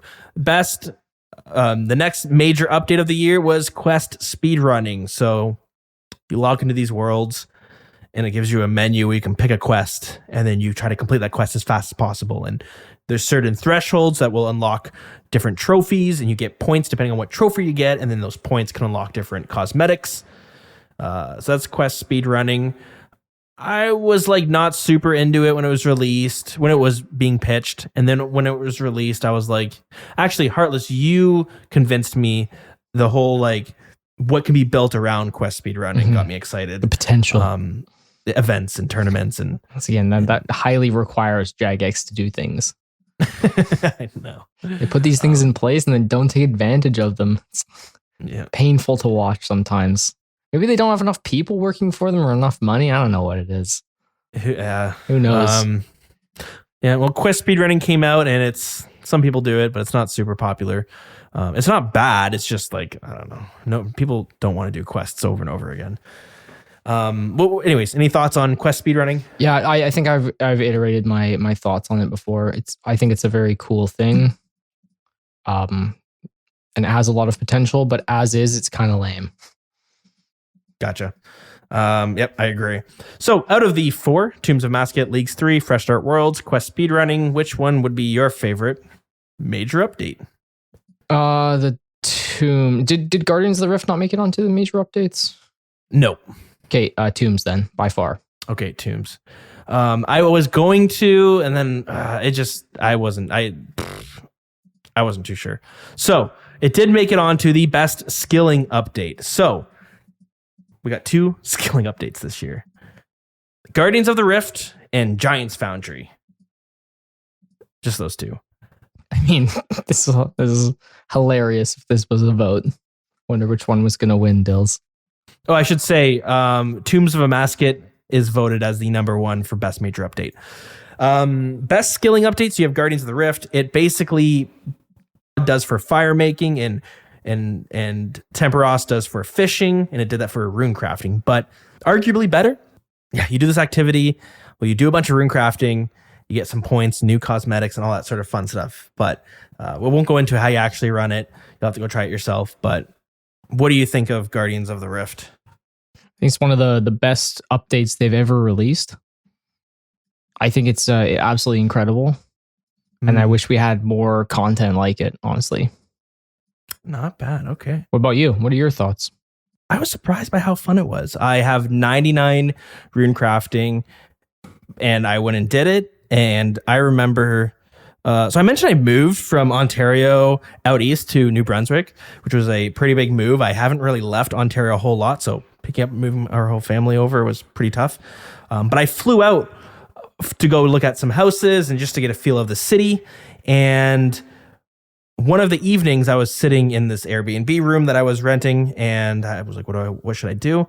Let's try some Guardians of the Rift. And I did it all night. I did it for like 4 or 5 hours. And I was like, wow, this is good for like, I'm not even really caring about the experience. It's good. So fun that you don't even think about the experience. Why I say it's one of the best updates ever was it just did so much for a skill that had so little going for it. Rune crafting was everyone's, I would say most people's least favorite skill. I don't know if you'd agree with that, but it's certainly not a fun one. Yeah, it's very slow. Yeah, not fun. And they really made it so much better with the Guardians of the Rift. So They had some cool things you can grind for as well, so that also helps make the grind more fun.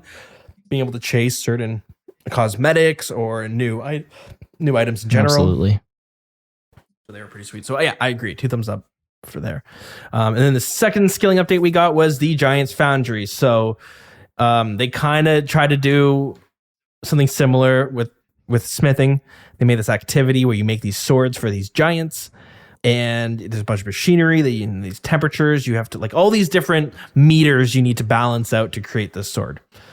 So personally, I actually don't really like Giant's Foundry. I try to do it because I'm trying to level smithing, so I want the collection log as well. And I just really don't like it. I find it pretty boring. Some people like it. It's kind of mixed. But what are your thoughts of Giant's Foundry? It's fine. Yeah, I'm not like a super big fan or anything. It didn't make smithing fun. The area is cool. I'm glad it's okay to have it there, but it definitely wasn't on the level of Guardians of the Rift. Yeah, they're not really comparable.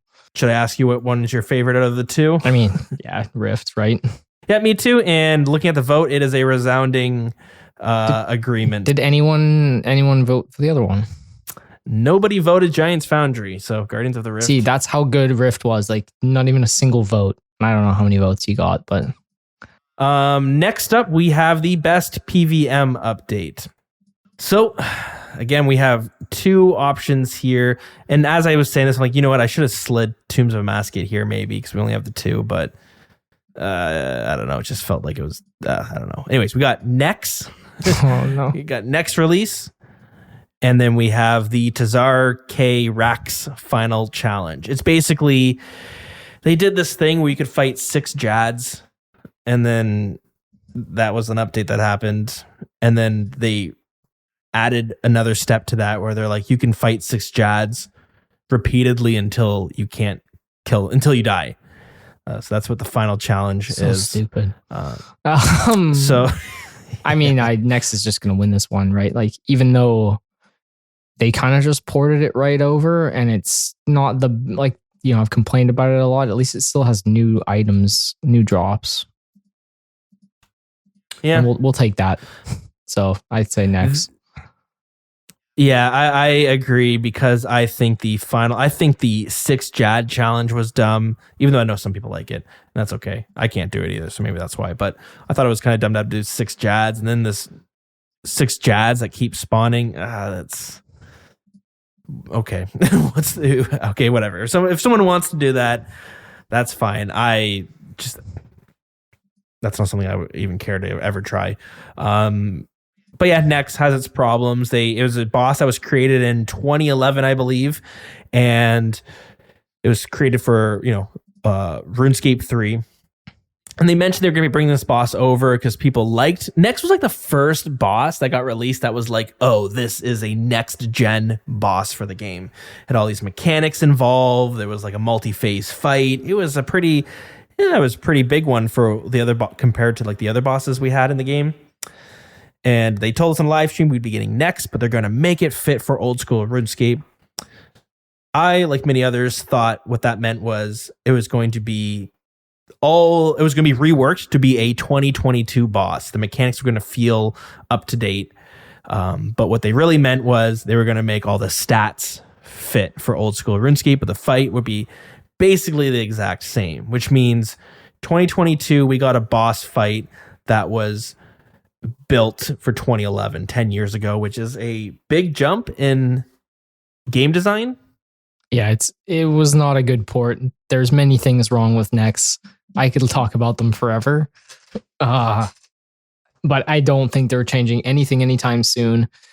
Absolute catastrophe when they changed the drop rates. What is possibly the worst thing they did all of last year. Like, they did many bad things, but that one was unforgivable for me. Sometimes I don't know what they're thinking, Dills. I think they do many great things with that. I was deeply disappointed with that one. It's like, oh, we finally released new content, our first content that we've released in 2 years, and everyone's getting too many drops because everyone's doing it. Let's nerf the drop rates. Stupid. Oh, Next, man. But anyways, compared to the other update, it definitely wins because at least it has good items and it's the best money in the game. You It just have is to somewhat you just newish. you just have yeah. to sell your soul to get that money. That is right. So, yep. Next, definitely won that one. Next up is best PvP update. So we got the Emir's Arena, the PvP arena, where they removed the dueling arena, replaced it with this PvP arena. We got loot keys. We got a new Rev boss, and Last Man Standing got 2 new game modes for Pures and Zerkers, which they pulled from the PvP arenas. So PvP arenas, I was actually really looking forward to because I was always wondering why we didn't have arenas in this game and thought it would be great to be able to 1v1 people.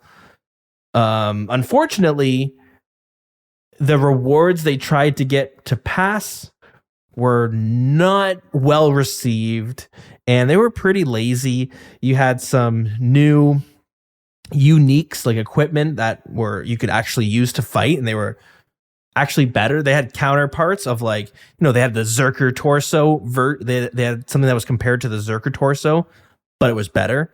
They had something that was comparable to Void, but it was better. They had a bunch of stuff like that, and people didn't like that.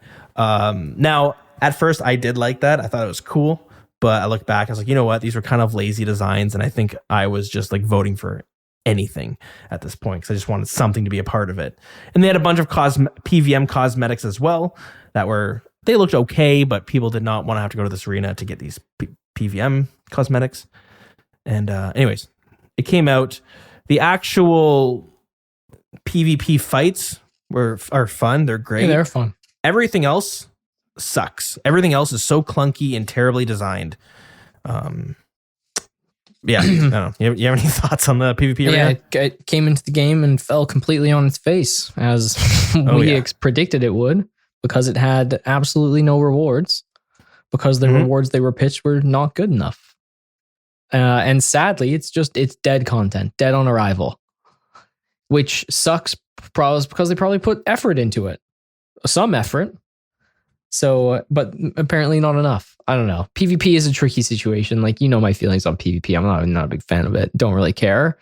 But I do think those people deserve quality updates. And this just wasn't one of them. Yeah, it was unfortunate.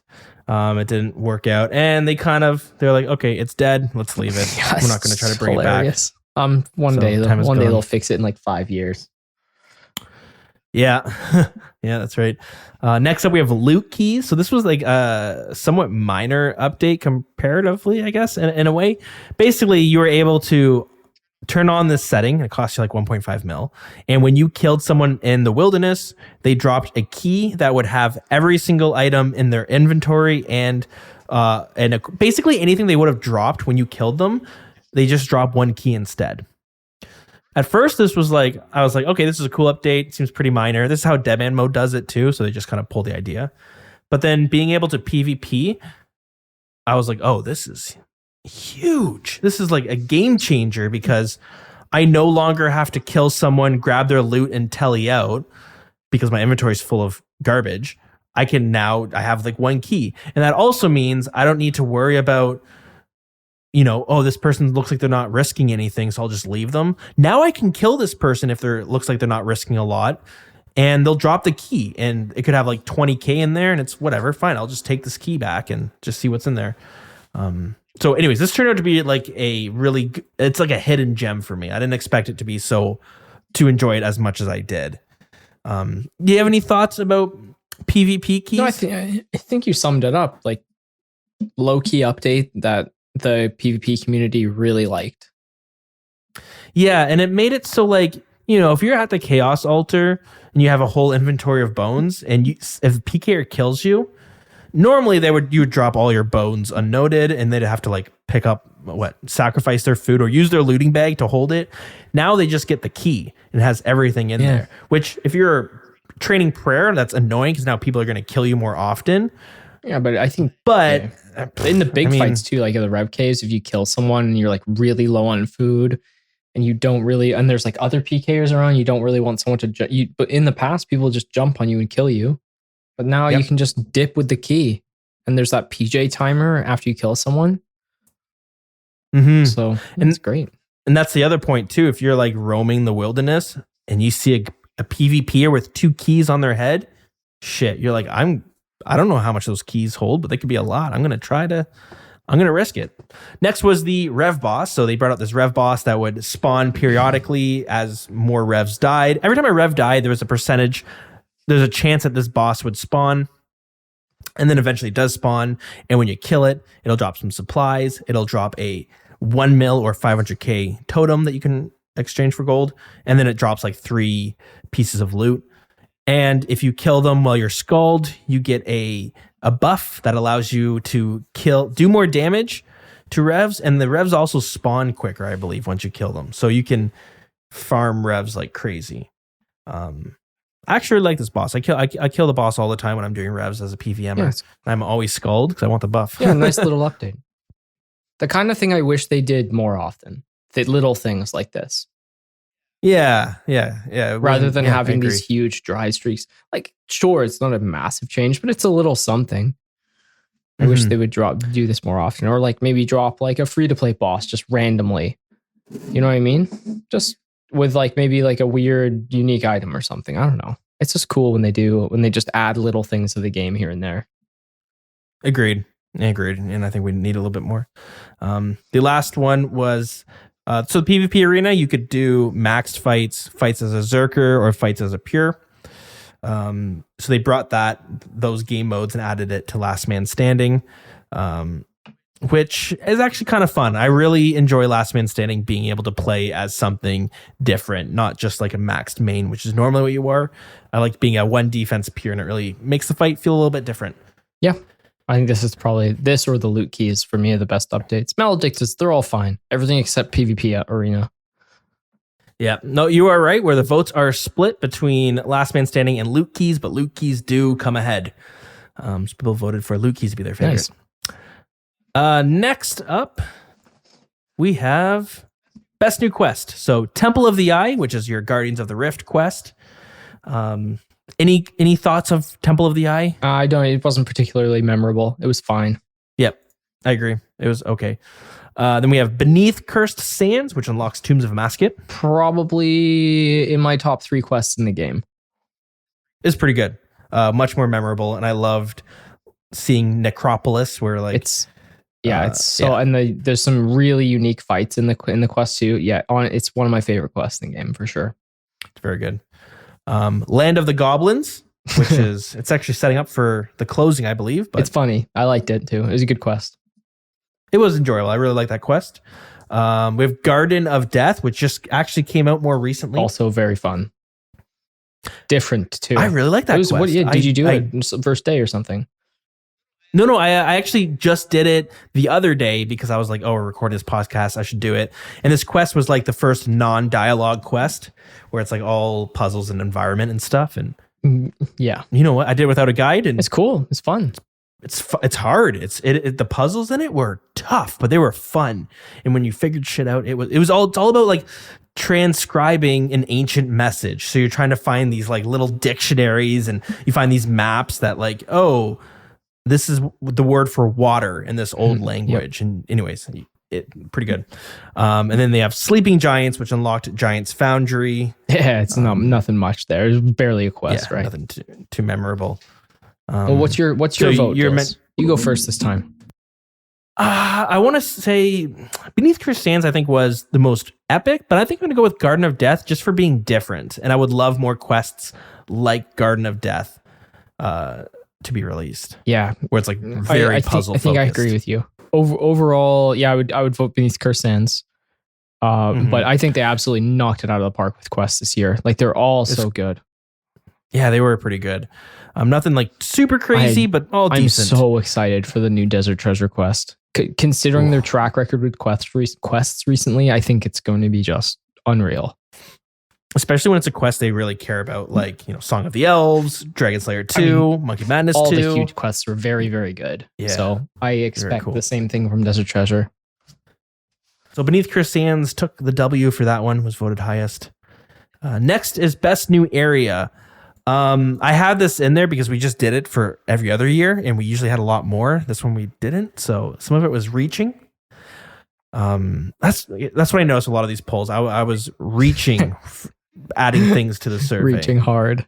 So we have Necropolis, which is Tombs of Amasket free area. Tombs of Yeah. Amasket. Yep. A very cool area. The pyramid looks amazing.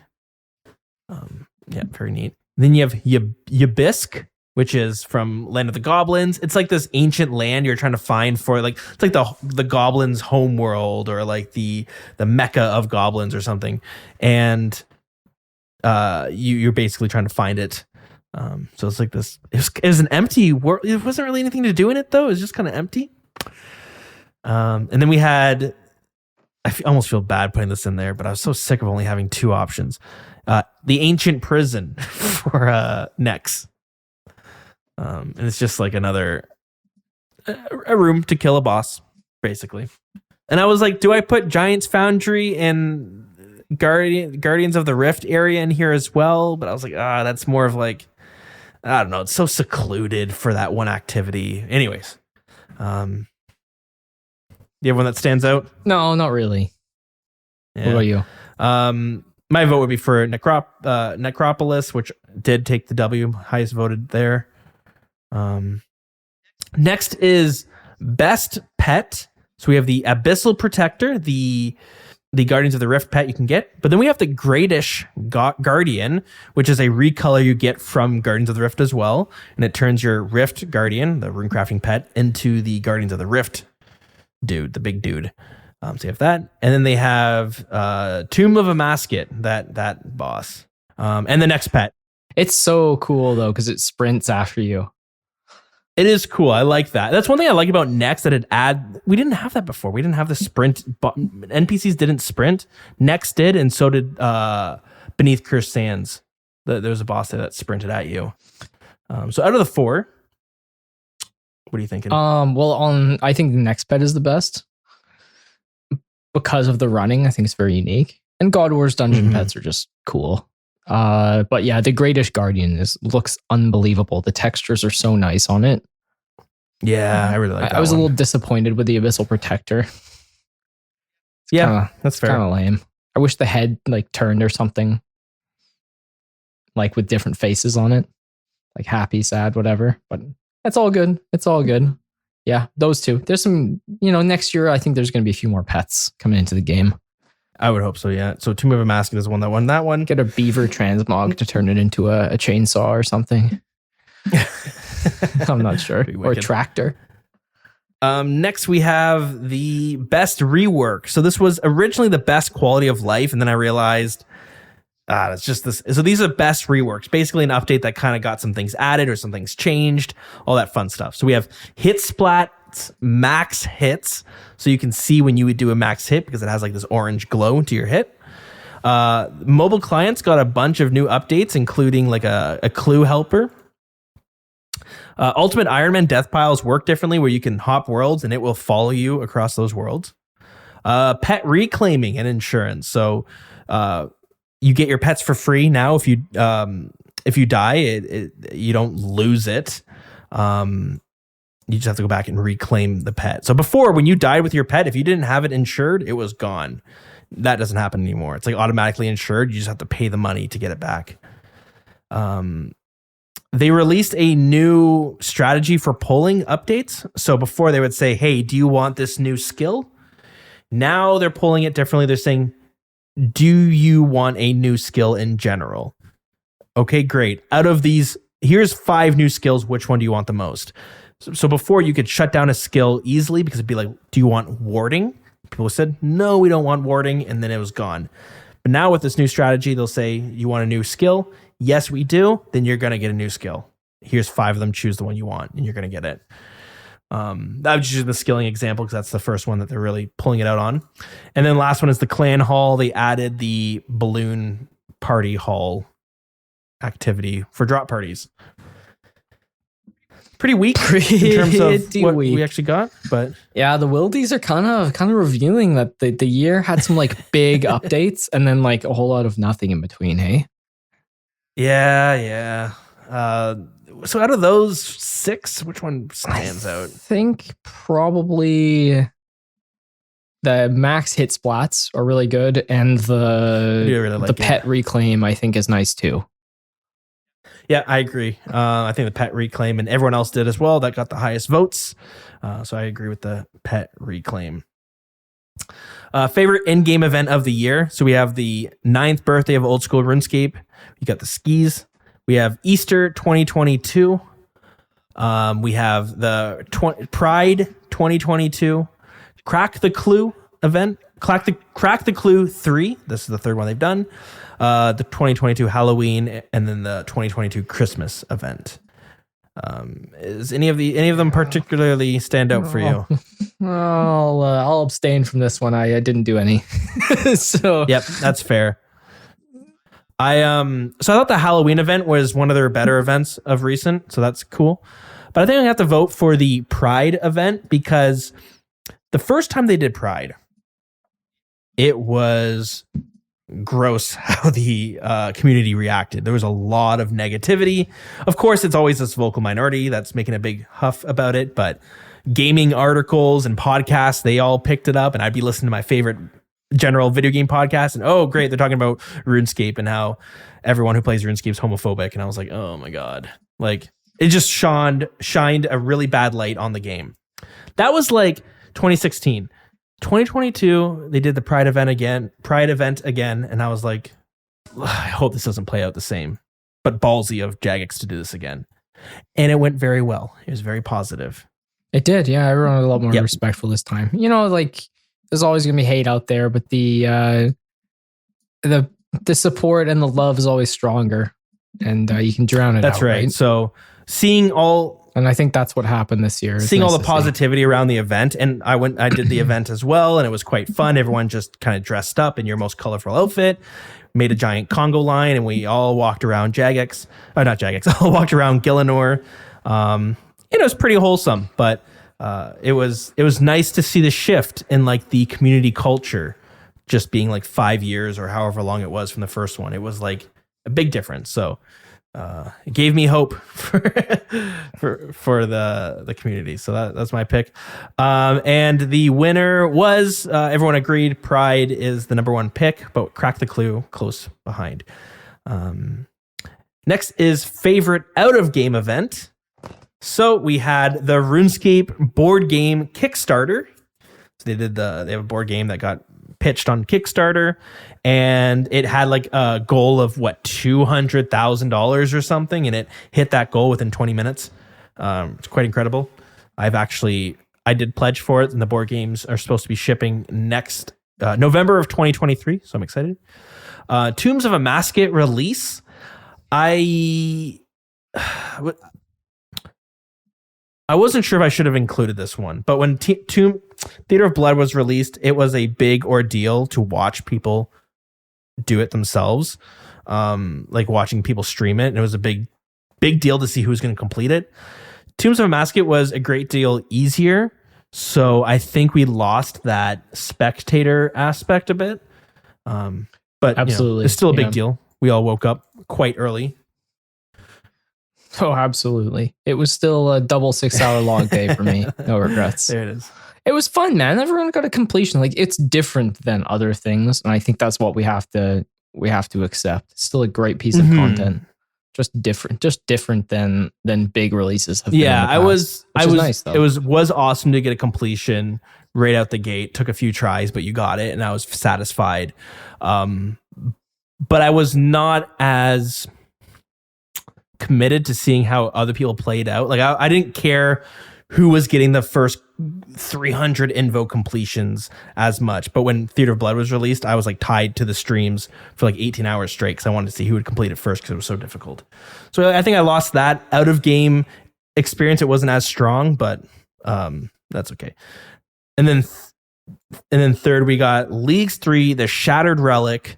They did a big deal outside of the game for it as well. They even went so far as getting a whole song commissioned by let me pull it up here. Yeah, they got the song commissioned by Tal Richards, CL, and Bizarre Star Strings. So I'm gonna play a little bit of it, but it was a pretty good song. I was pretty hyped when they were gonna gonna release it. Mystics are calling the sage the crow.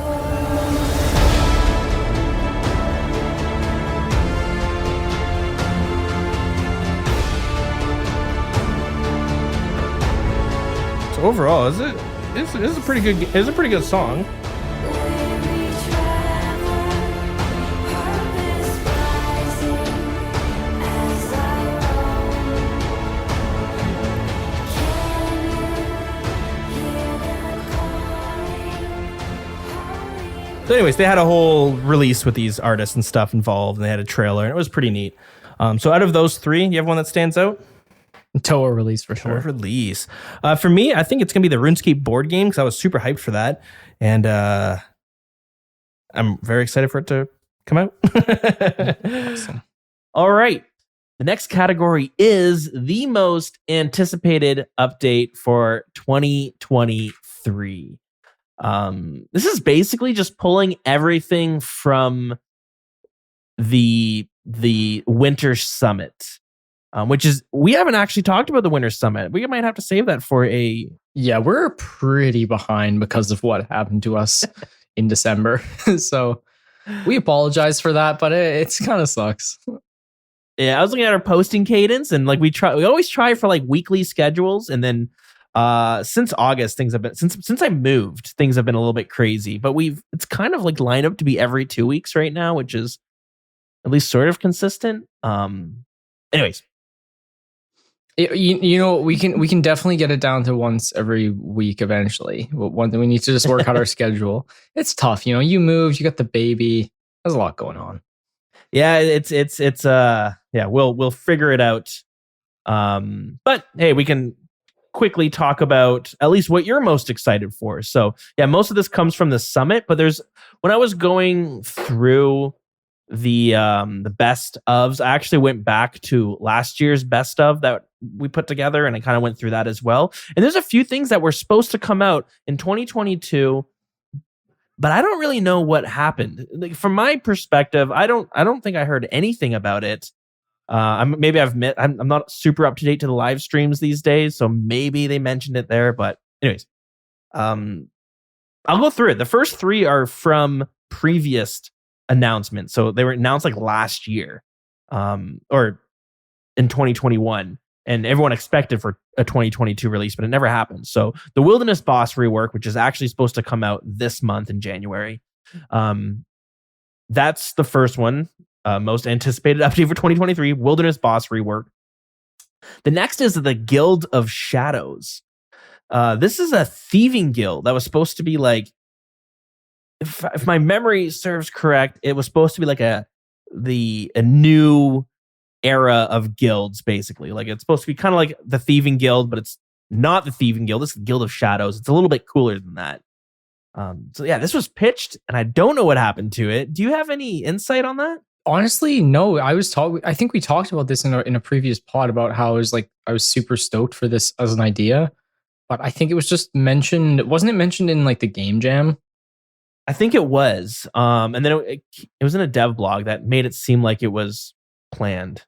And the thing about the game jam was like, it wasn't guaranteed to come through, even though like most of that stuff is kind of coming into the game at this point. But yeah, I don't know. Well, It's I think interesting, isn't it? what made things confusing is the Guild of Shadows was on one of their roadmaps for updates. The Guild of Shadows in the next update we're going to mention was on one of their roadmaps at one point, and then I don't know. But yeah, you're supposed to be able to get contracts for thieving, and it was supposed to. In the way I read it was like this was going to make thieving fun.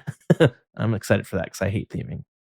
It may or may not come out. This is the kind of thing like we have this new. I'm sure we'll talk about the new boss in our next episode. But it's just the kind of thing where when it's nice when they just release like random pieces of content. They don't need to be like, we don't need so much warning for stuff. They can just release things, and we're usually pretty good. And it's kind of exciting too, because that's how it used to be back in the day. Yeah, when it's good, it's like half the time they like pitch something, they pull it. We all are like, you don't need to pull it. We all know it's gonna pass. It's like, yeah, whatever. But just bring it in. Like, if you think it's a good idea and it's not like too game breaking, like why not just send it? You can always adjust it later. But anyways, we talked about that before. We'll leave it. So guild, I think this would be sick if they brought it into the game, and I reckon most people would agree with that. Mm-hmm. And then the next one is the farming and hunter skilling boss. This was going to be a boss where you needed to use your farming skill to lure and bait some giant monster or animal, and then you use your hunting skill to actually kill it, and then you're supposed to get experience and some cool loot. And the boss actually has a name. It's Sulfus, which I forgot until I read the dev blog that mentioned it. So that was on the roadmap for coming out this year as well. At least the way I thought it was. The dev blog where it shared it made it seem like it was supposed to come out in 2022. In the spring, right? Yeah. I thought that was going out in the spring, like pretty much for sure. And then it just kind of disappeared from dev blogs. They stopped mentioning it. So it's funny. It's funny how that happens, isn't it? Yeah. So it's on here for 2023. Next, we have the official account build support. Are you excited for this? No, I don't care. I don't think anybody is. As a matter of fact, I don't think it passed the polls. So yeah, that might not happen. That official account support. Well, they wanted you to start from scratch, right? That was the real problem. I don't know exactly. They had a devlog. It was quite lengthy. We haven't talked about it on the podcast, but it felt very it felt way too complicated, kind of like what happened with Group Iron Man mode, where it's like the systems. If you don't play Group Iron Man mode, there's a whole whack of things going on over there. There's like unranked Group Iron Man mode, there's prestige mode, there's a black market for trading. Anyways, it's like it got really dicey. And that's how the official account support started feeling, that they were just putting too many ideas in one. Yeah, and I guess they were trying to, like, I don't know. They I think when they focus on the leaderboards and like people being competitive with these accounts, it gets complicated quickly, doesn't it? Because that's like the majority of the player base is quite casual, and I think sometimes they forget that, or maybe they don't always put updates in mind with the casual player. Mm-hmm. I think they do a good job of balancing content usually, but it's important to cater to those casual players because that is a large percentage of our player base. Yeah, and then I think the problem is like there are going to be tons of people a handful of people that want to play it competitively and be the number one spot, and then they find ways to game the system and kind of quote unquote legally cheat. And then people don't like that. Oh yeah, we're RuneScape players, right? Like we always take every advantage we can get. Yeah. It's like when Iron Men used to use like a main to tank, and they would use like a main to help their iron, and a lot of people got pissed off about it because they're like, that's not fair, because that it all comes back to like devaluing what I've done, and I didn't do it that way. I mean, there's a balance between devaluing and game integrity. I've thought about this pretty hard for quite a while, and I'm not sure. I mean, it depends on every update is kind of walks that balance, you know? Mm-hmm. Yeah. So official account support, that's not doing too well. Next is a new skill for 2023, which, I mean, I'd be surprised if we got a new skill in 2023, maybe 2024. But how do you feel about a new skill coming out next year or this year? I mean, if we're kind of like double downing on the blog here because we missed it, yeah, I'm excited for it. Like, I think we could do with a new skill. As long as it's done, as long as it's a valuable skill, and I think ultimately that's the issue. I think a lot of people are down for it if it's a good thing. But I think the way they pass it on the poll is the way I would have done it, because they don't want to waste their time like they did with the last three. Like, how many dev hours were put into those skills, man? So many, and then to just get them axed at the last second, like by the community. So this time they've learned from their mistakes. So that makes me optimistic. Mm-hmm. And yeah, I think there's room for new skills. Like, I was thinking the other day, I think maybe we were talking like maybe off air. Like half the skills in the game honestly suck and would never pass a poll right now. Yeah. If you polled like half of these skills, they would all fail. Like thieving, like, yeah, it's a cool idea, but the ways to train it, there's like no cool ways. It would just fail because it's a click simulator. So agility, fail. Actually, maybe no. I'm not sure. It would depend on the XP rates, right? Because Sepulchre is such a fun mini game. Yeah, that's the thing. I think every skill has something that's kind of fun to do within it. But like overall, I would say like every skill sucks, except for combat because killing except stuff for is fun. except for Slayer and farming. I really like farming, but every skill seems like they have a fun way of doing it. But Like Herblore, like these skills are important for the game, but they're not because they bring like valuable elements to it, but they're not fun. Yep. There's really, I mean, like you could say maybe fishing or some of these are fun if you're doing certain mini games, but a lot of them just suck. yeah, And I that's totally just agree. the way it is. So I think there's a lot of room for. I think we just have to be, just cautious about how they do it. But I believe in them. There's a whole argument too about like, oh, but what about Link's Titan? Now his place is forever. Like it's going to be someone new racing for the high scores. It's like I guess so, but I don't really care about that personally. I'm not like a 200 mil all sweat lord, so and I never will be. So I mean, I don't really care about it. Obviously, those people their opinions are still valuable though. Mhm. I always wondered why don't we just uncap XP? Like right now, it's capped at 200 mil. What would happen if we just uncap? What would happen to us? Like if we just uncapped I it? think some of the people that grind the 200 mil experience, they would probably that would probably be so unhealthy for them if they could just like grind one skill forever. I mean, 200 mil all in and of itself is already unhealthy. So it's brutal. Yeah, and there's people. How many people do it? There's so many. dude, there's an Iron Harger just did it, dude. In Valiance, he's crazy. That guy's crazy. You got 200 mil and everything. 200 mil in every skill. First Iron Man, he did it by like a large margin too. That's great. I have like 7,000 hours on my account, and I only have 327 mil. So I don't even have enough experience, and that's total across all my skills. I don't even have enough experience for 200 mil. Yeah, that's a lot. So I'm On an curious. Iron Man as well, like doing stuff like Herblore, like even if you're like pretty diligent, you can only bank like 30, 40 mil Herblore a year or something. Mm. So it takes forever. Anyways, yeah. And I think overall I'm optimistic. How do you feel about it? I think the casual player it'll be good for the game too, like the growth of the game. Yeah, I think it's good. By the way, there's 38 people with 200 mil in every skill. Yeah, so I mean, are those people already living a healthy lifestyle? Probably not. So I mean, the man ate lasagna 3 times a day and Yeah, that's right. played 17 hours a day for like 8 years. So I mean, Yeah, uncapping it is whatever. Then it would just be kind of open to whoever. But anyways, it's just a suggestion. I'm not saying we should or shouldn't, but I think a new skill would be cool. Like RuneScape 3 has gotten how many new skills since? yeah, dude. They're getting a new one this year, necromancy, and that sounds awesome. So many sick ones you could do, Dills, like engineering. Even if they brought if they just retuned dungeoneering for RuneScape, there's so many things they could do. Yeah, totally. I've seen a bunch of cool pitches on Reddit, just with like general ideas. There's a lot of valuable skills they could add to this game. I agree. They just have to get creative with it. So yeah, I'm excited for a new skill. I think that'll be awesome. I hope they just do it right. You never know with Jagex.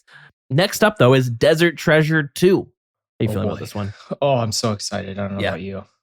I think this is this is bigger than the new skill. I think this is what is like the capstone update for 2023.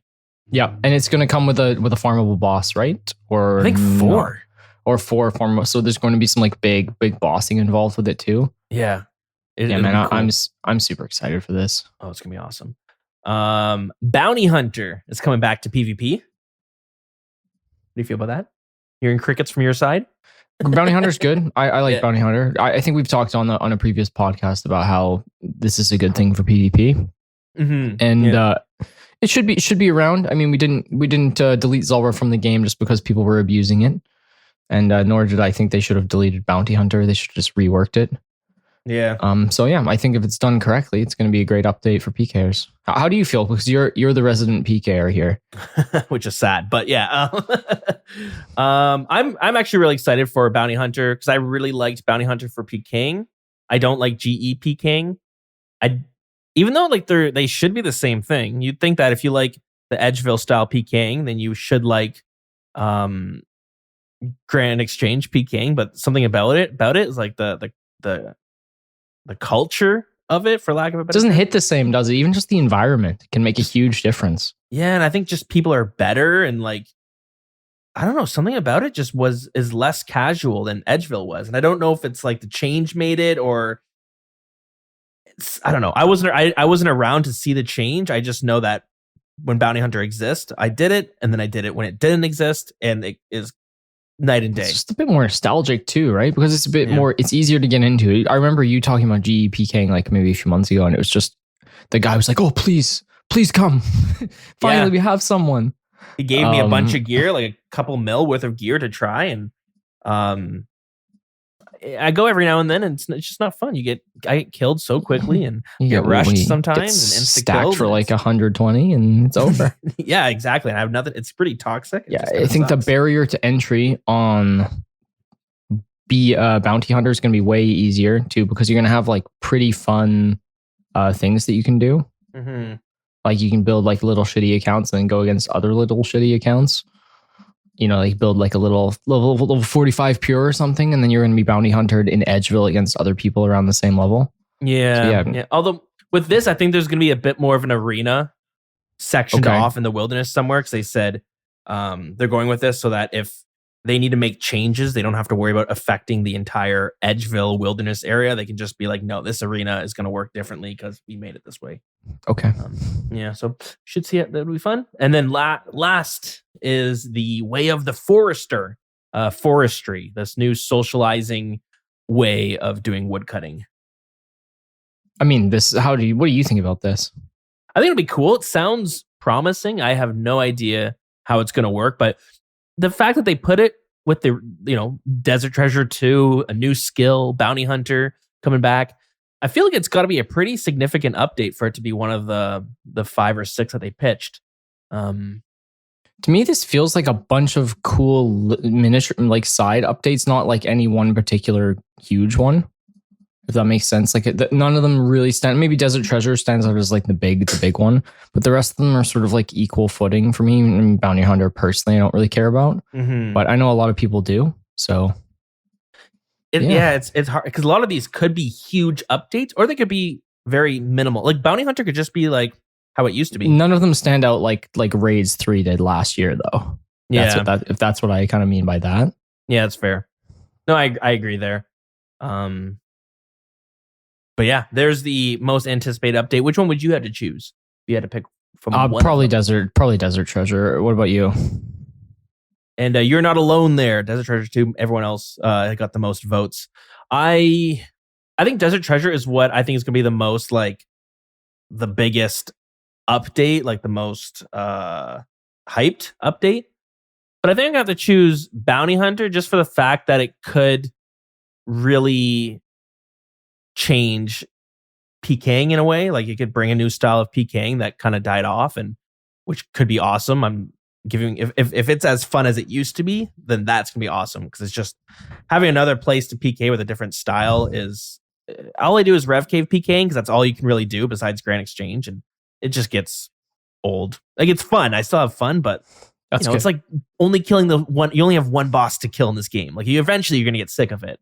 You're gonna want something new. So yeah, I don't think you'll be alone in that for sure. I think pretty much a lot of I mean, right now it's really like you said, it's just Rev Caves, right? There's not much else to it.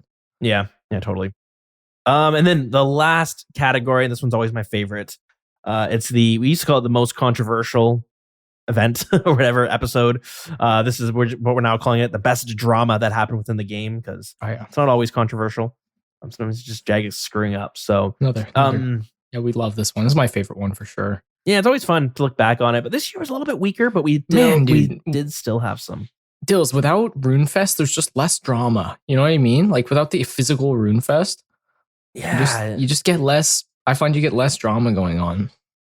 Yeah, maybe that's what it is. Even though like sometimes, I mean, there is usually drama at RuneFest, remember that crazy one. Was it like Gross Gore was like sexually harassing women, and then like Foe came out to like beat him up or something. I really gotta get the full story, because it was a crazy one, and I'm sure not everyone has heard it. I will promise you, I'll bring you the full story next week. But yeah, that one was an insane piece of drama that happened. Yeah, that's nuts. It's like all the Daddy Foe coming to the rescue. Yeah, brutal. Brutal. Don't want to be on the end of that. But let's see how this year stacked up to the kind of what we've been through before in other years. First is the boss Nex, and they had their drop rates changed. What made this particularly juicy was the drop rates were not fully confirmed, but sort of confirmed on a private... Wiki crowdsourcing basically confirms drop rates day one these days for any new boss. Yeah, and then one of the JMods kind of confirmed it in a private Discord, which made it a little bit more juicy because people felt like, well, why is this Discord getting information that we're not all getting? That happens all the time. They've been a lot better at not doing it though, since like they did nothing for Toa, which I was pretty proud of them for, because in the past, they've been pretty leaky. Yeah, that's true.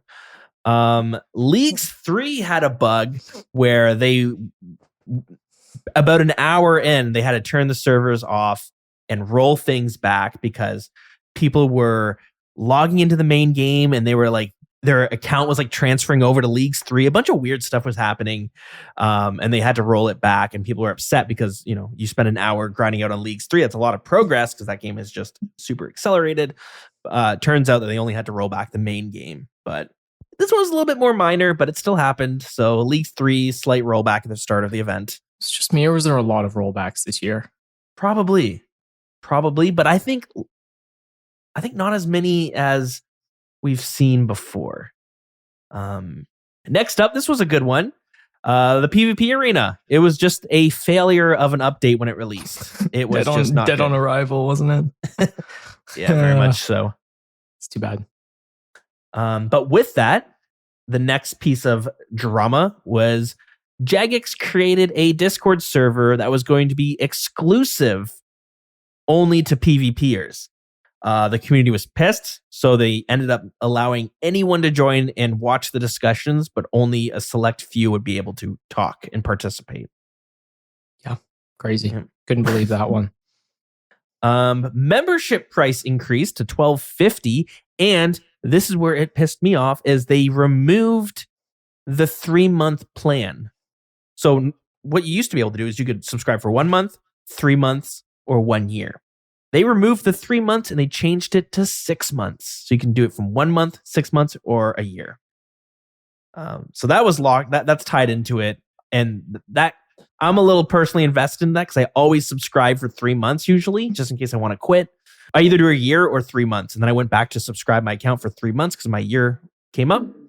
Something went wrong. Oh, Jesus. Try again in a few seconds. The mic's off. That's so annoying. And then when I went to go resubscribe, the 3 months was gone and I had to choose either 6 months or 1 month.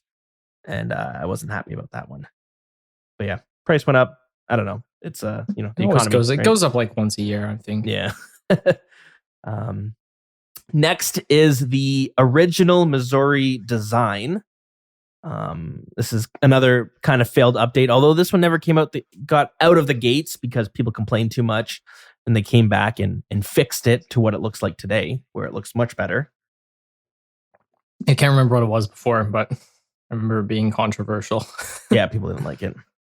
Next is the Tombs of a Mascot drop rates and the Fang nerf, quote unquote nerf, which was, Jagex said it was like a bug, that it wasn't working correctly. Yeah, it was making it too strong, so they had to fix it. That one was tricky. Does this also include the people that were able to re-roll purples?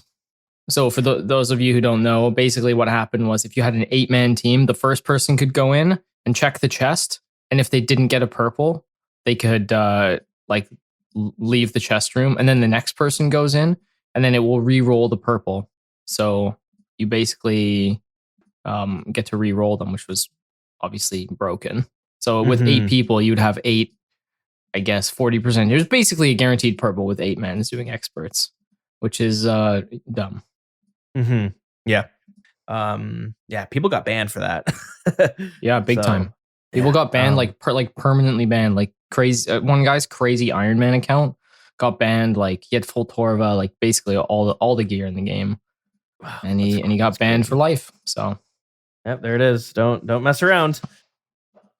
And which is crazy because they've been light in the past with bannings. I don't know what you think, but that's my opinion. They've been pretty fucking weak when it comes to banning people.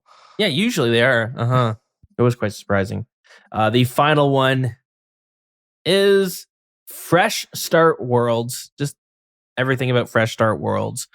This new game mode that sounds like leagues. You know, you play on a fresh account and you compete for the high scores. Blah blah blah blah blah. But the difference is nothing about this new Fresh Start World changed except for the fact that you can't bring your old account in. You have to make a brand new account. A lot of people saw this as a way to suck some money out of its player base to subscribe and race for the leaderboards. Yeah, what would you vote for here, Dills? It's a tough one. I'm a little split. I think Fresh Start Worlds is pretty juicy for how bad that is, but it's more depressing that it kind of came out. And then I almost feel like the PvP arena, the failed update, even though I was looking forward to it, it was sometimes it's entertaining to see just how much an update can fail. That's like the consumer of I like watching like reality shows with a lot of drama. So the consumer in me is like, who watches that stuff. I'm like, yeah, this is entertaining. I'm on Reddit reading all this stuff, eating my popcorn.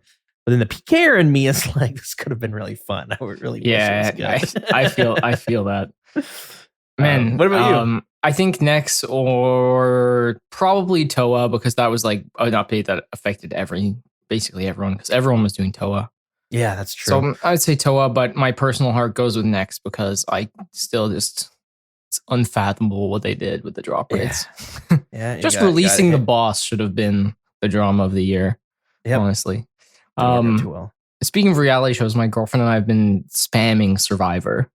Oh, you like it? We like it. It's fun. It's cheesy, you know, but it's fun. We like it. I used to watch it like in university once in a while.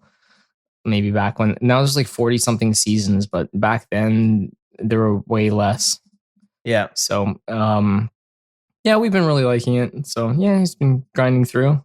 It's nice to have 45 seasons of content to get through, you know. It's gonna keep us busy for a while. Yeah, it's good. I don't actually watch it because my partner isn't super into Survivor, so we watch Big Brother instead. It's similar idea, right? Yeah, similar idea. Less mental breakdowns and elements and stuff. Yeah, they're fun shows. They're more competitive. You can start. It's like watching a sport. I don't really watch a whole lot of sports, but it gets that that excitement that comes from like watching sports. You cheering for your person to win and all that fun stuff. Yeah. Anyways, people agree with you about Toa drops and the Fang nerf being the number one voted piece of drama. So that is it for the best of 2022. It felt like a weak year, but before we move on to get some callers and we'll take our break, I wanted to quickly look back on some of the past years, because this year when I felt good when I think about it, but when I read all this, it doesn't seem as good. It felt a little bit lackluster. And then when I went back to kind of look at past best ofs, it really kind of laid out that this year could have, I don't know, things are a lot slower these days. So I don't know. What do you want to hear? Do you want to hear 2018 or 2017? Yeah, let's do 2000. Let's do 2018. 2018. So we got Dragon Slayer 2. Oof. We got Theater of Blood, and we got the mobile client was released. That was huge.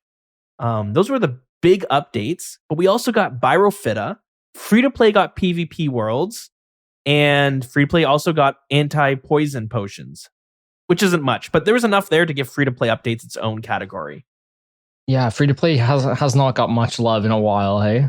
What's that? Free to play? Yeah, I guess not. Yeah, I guess not at all, has it? That's disappointing.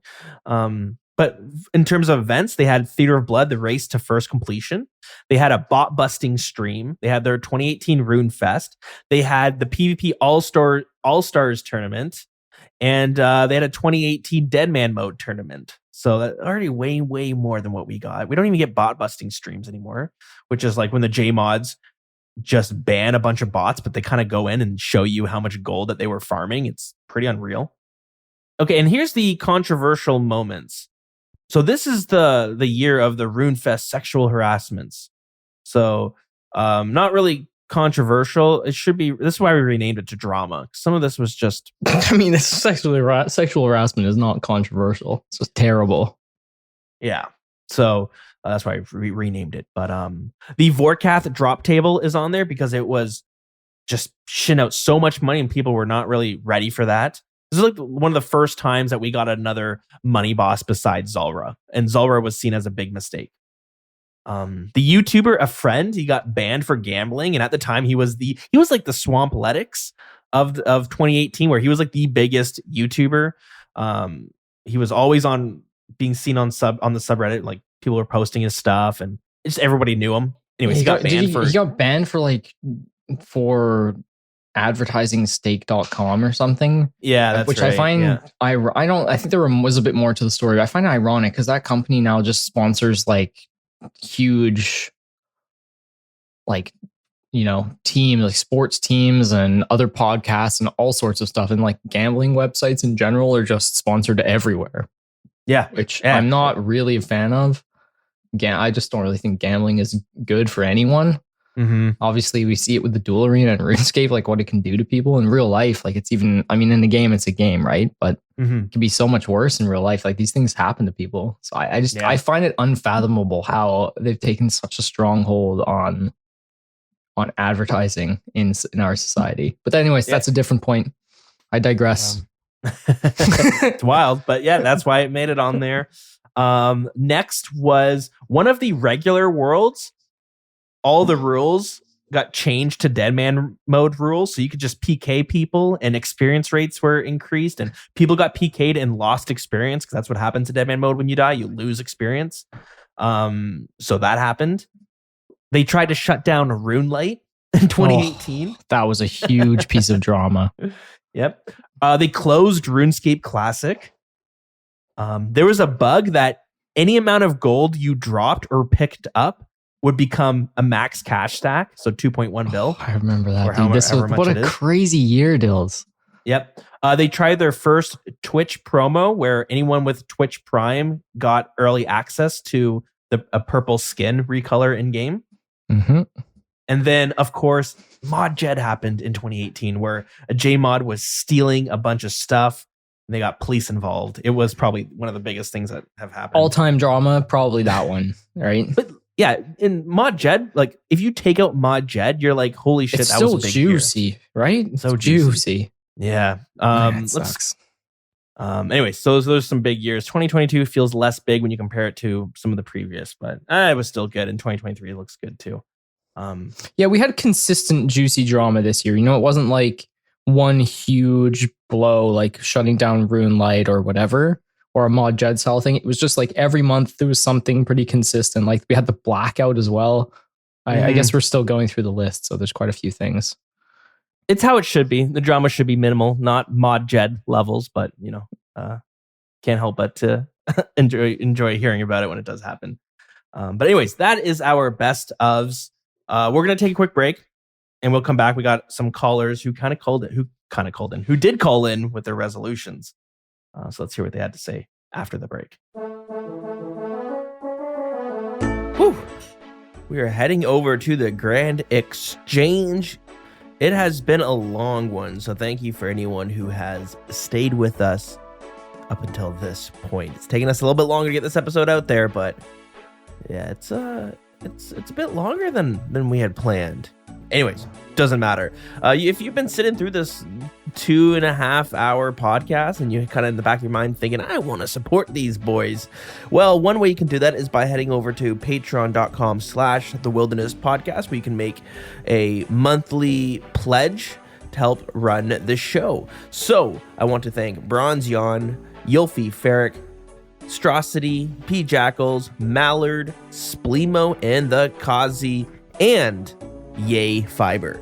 Thank you all for supporting the show, and thank you to everyone else as well. The people that we shouted out right there were our top tier supporters, but there's plenty of others on the lower tiers that I have to send a thank you to as well. So thank you for all the support. Some people not into the Patreon monthly subscription model. I get it. I swear every friggin' month I'm looking at my my statement and I noticed there's something I forgot to cancel. This month, YouTube Premium. Remember when it was called YouTube Red? There's a site with a anyways, I won't get into it. Anyway, I forgot to cancel my YouTube subscription. We had it on because we had to make the road trip back to family in Ontario, which was like a 17-hour drive, and we ended up getting the YouTube Premium just in case our little one got a little antsy. He had some songs and YouTube channels that he really likes to watch. He's obsessed with this channel called Miss Rachel. If you have kids, you are probably stuck watching it sometimes as well. Brutal. So I forgot to do that one. Another one that got me, I realized I was paying for another RuneScape. One of my RuneScape accounts was paying for membership for over a year, and I hadn't played it in over a year. I logged in just to check my accounts out like I normally do. Apparently not enough. And I noticed it had a sub, and I was like, what the hell? What was happening was it was on the 3-month subscription plan, and my main was on the 1 year or 3 months or something. I've switched between the two, but so whenever I would get a new charge on my credit card for RuneScape, I thought it was just like my main account. Oh yeah, this just happens every couple of months, but they were like, I was not being charged the same month for both accounts. So 1 month it would be my main, 2 months later it would be the other account, then 1 month after that my main again. And in my head I was like, oh yeah, this is just all for the same account. Anyways, if you don't want to get caught in that, you can go to buymeacoffee.com/dills where you can make a one-time donation instead. But of course, our third way of doing it, we have a Discord server, discord.gg/thewilderness. And that's where a lot of fun stuff is going on. If you want to participate in bingo or any of our fun events, that is the place to do it. And we have a few that want to boost our server. There's like a subscription plan for Discord. If you are a heavy Discord user, it's called Discord Nitro. But with it, you get 2 boosts you can send to a server. I feel like I'm shilling, like I'm a salesperson advertising for. I guess I kind of am. Anyways. Shout out to Toddy, Battle Stabs, Chick, Hey Step Sis, aka No Step Bro, Cosmonaut, Twisted Soul, and Twisted Ooh Woo Top 150 GIM, by the way. That's a long name. Thank you all for boosting that server and giving us that unique URL. Okay, it has been long enough. Let's cut it there and we'll get back into the episode. All right, we are back. And of course, we've got some calls. So let's take a listen to who called in this week. Hey, Dills, Deegan, Heartless, Magpies, and all my other brothers not seated in a cushion. JDog26 checking in. This year, I would love to get my quest cape. Should be a cakewalk. Like to get fluid and efficient in doing all of the raids, not just grinding out TOA, and make more friends in the community. My grass touching goals, I would love to find a roommate so my rent's not so expensive, and just hang out for another year. Just not really looking to stress out too much, and I'd like to save some money and go on more adventures. I'd like to give a shout out to the guys hanging out with us in the shadows. You all know who you are.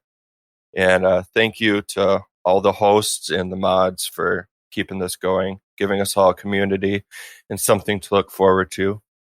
I'd like to say cheers and good luck to bingo for everybody, even though it's probably done. Good luck. Probably done indeed. And J-Dog, I have to say, we were going to jump on voice chat together during bingo because we were on the same team. And I said we would jump on voice chat. But unfortunately, I had no evenings that I could play RuneScape, and I had to play it in the middle of the day when the kid was napping. And that's not ideal voice chatting hours. So we will have to make it up. Harless, have you ever had a random you ever lived with like any random roommates? Yeah, actually I did. How'd that go? So it was not great. So I was in college and I was going back for the victory lap, like my final semester, because I was going to graduate in December. Nice. So it was a pretty easy semester, and I just picked a room in a house that had 2 other randoms because most of my friends had graduated. So it was I was like, you know what? Worst comes to worst, it'll just be 4 months. My one roommate was an alcoholic. Oh, damn. And the other, there's cans everywhere. And then the other one, she was a nice girl. She's Korean, but she would blast K-pop in the middle of the night at like 2 a.m. while taking a shower. So, yeah, it was interesting, you know. What do you do? But Do you just deal with that? I was not the best roommate either. So, I mean, usually I was pretty chill, but I would stay up late in games. So, I mean, I was probably annoying. That's interesting. I've never actually had random roommates. It's always been like friends or family. And but even that can get a little bit complicated. I moved to a city and I had a friend. We were great friends, but then we kind of drifted apart. But they lived close too. So then we started talking again, and he ended up getting kicked out of his apartment, and he needed somewhere to stay until he found a new one. So then I offered him to kind of crash on my couch for a few weeks, but it turned into like a couple months. It took like way longer. And so they weren't paying rent. They weren't paying for helping pay any of the bills, weren't paying for groceries. It's not much of a roommate. It's a leech there. Yeah. Well, they were just like staying, and that's what it was at first. Like, you know what? You can be a guest at this was my mistake. I was like, you can be a guest at my place for the next couple of weeks. Because he wasn't working either at the time. I think he was trying to work something out with his family. I can't remember all the details, but so he was living with me, and I was working during the day, and we were both smoking weed a fair bit at the time. And I remember I was such a great host. I would go for work and I would like leave a little bit of weed. I was like, you know what? Have fun with this. He was like, use some grams for the day. And I had a big stash that I had hidden, and he found it and smoked all of it. It was no like fucking way. What? I came home and I was like, dude, what happened to it all? And he's like, I don't know what you're talking about, basically. Don't know, man. But like a lot. Like he smoked like 10 grams, which is like back then, it was like $100 worth in one day. And I was, anyways, we got into a huge fight, and then I kicked him out. Good for you, man. That must have been hard, dude. Holy. I remember I was pissed, and then it was kind of rough because it really did hurt our friendship going forward. Like we never really made up. It kind of just happened, and then we just stopped talking. We don't talk anymore. So interesting. That sucks, dude. Anyways, sometimes that's the way it goes. Sometimes. I mean, the man smoked 10 ounces of your weed, so it was in one day. It was more like it's on him. If he admitted it, if he was like, dude, I'm sorry, I don't know what happened, I'd be like, okay. He was like, no, I was like, how baked was he when you got home, dude? Like, wasn't it the evidence was in his eyes? Yeah, it's like, listen, if you had a few, like that's so noticeable. If I bought a cake and you ate the whole cake, it's like all gone now. Like that's so obvious. You can't pretend like it never happened. Yeah. Anyways, that's rough, dude. So that's like pretty much my only experience with it. But yeah, roommates can be really tough. I would say like communication and lay out the ground rules like right away. What chores are being done by who? How's the chore system? Yes. A kind of schedule is definitely the move for that. Yeah, like especially right if it's away. Randoms. Like have a nice little business meeting about it. Yeah. Do you want to hear my embarrassing story about when I was a roommate in that house? Sure. Yeah. So I would stay up way too late gaming, of course, as usual, as I still do. But it would definitely affect my sleep. Like I was pretty sleepy in the mornings. So I remember one day I was getting ready for class, and it was like maybe 9 a.m. All my roommates were already at school, so I was fine. I was by myself. And I sat down in the shower and fell asleep. So I fell asleep in the shower. Was the shower on? Oh, yeah. I nice. Slid down the wall, and I just sat. I was just sitting there with my knees up, and I fell asleep. And I don't know how long I was out for, but I was sitting on the drain, Dills. Oh, no way. Yeah, and it flooded the entire bathroom.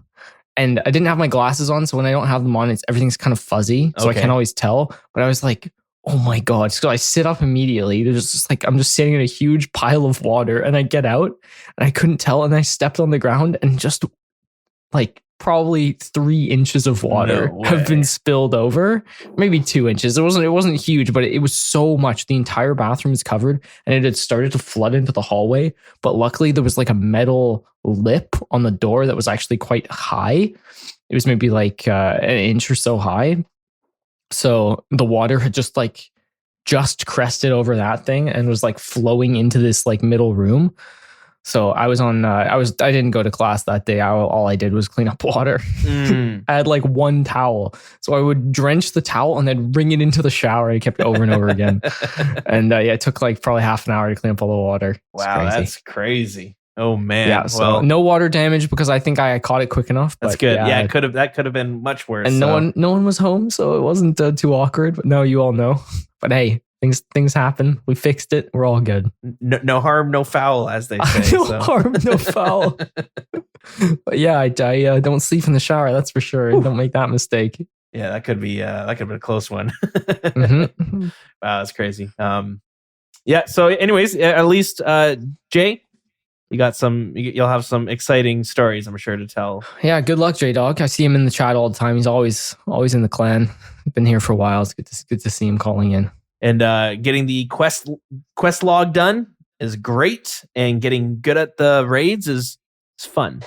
From scratch these days, it's no joke to get a quest cape. There's a ton of quests. Oh, and it keeps getting harder. So, but yeah, they're good. They're good to kind of slowly work towards. Questing is great when you like have nothing else to do, and if you have quests to do, and you're like, I'm bored, I have nothing to work on, I have nothing I want to do, just do a quest. And if you find questing boring, I highly recommend trying it without a guide. I just give it a go. It does make it more fun. It's just a bit slower. So, but I prefer them with a guide personally. But I actually really like the video guide. I know it's a little slower, but it's more brainless because you can just listen to it rather than like reading the wiki. I think you can go a little faster if you're reading, but I'm like, that's high effort. Throw on Slayer music and live the nostalgia of going through the quests. And what I like too is like you can see how much time is left in the video, and that's like, okay, I have like an hour and a half left to do this quest. Yeah, or when you see them load up the video, you're like, okay, this is going to take me about 40 minutes, or about an hour, or about 10 minutes. So yeah, it's really nice for that. Mm-hmm. All right, let's hear from our next caller. Hello again. This is Vin of Iron. Last time I called in and said that my first boss was Hispori, and actually that was my only boss so far. My RuneScape New Year's resolution is to fight something stronger than Hispori. My sort of stretch goal is to be able to fight Zulrah.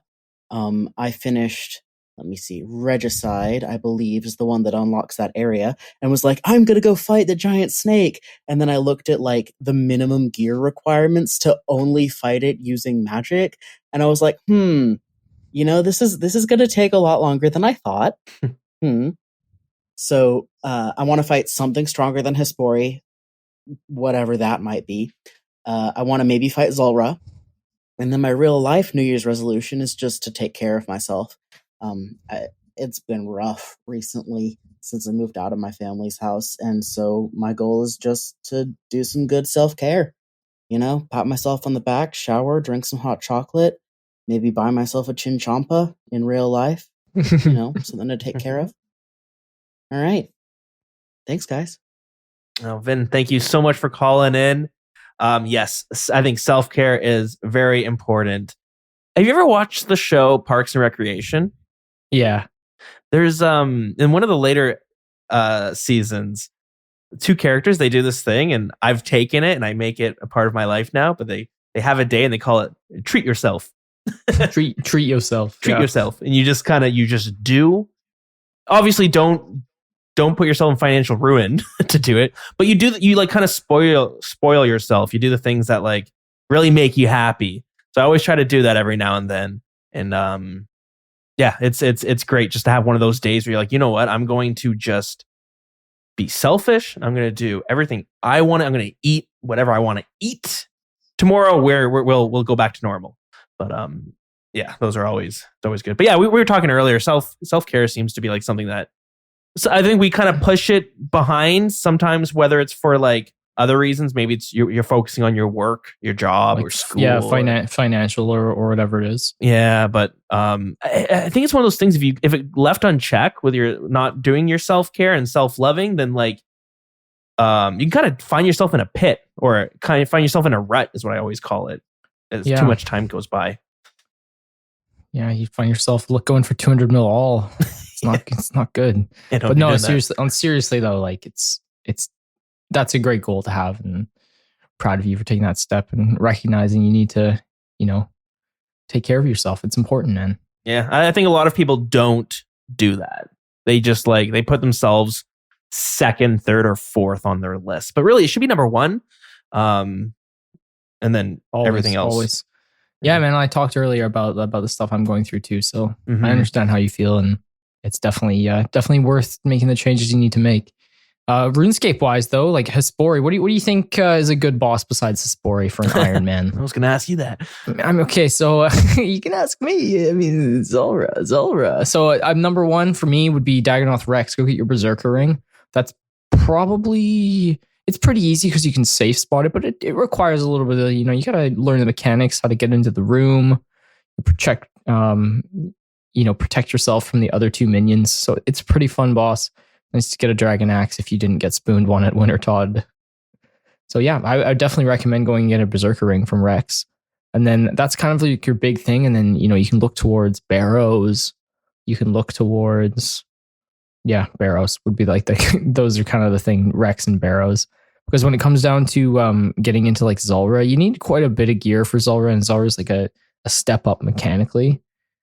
Same with like, Corrupted Gauntlet would be another step up even from Zulrah. So yeah, I'd say Rex would be a good move. Barrows would be a good move. What are you thinking, Dils? That's a good question. So I was thinking of as like mechanically, like if we put all the bosses in like a difficulty list, what would be the one right above Hespori?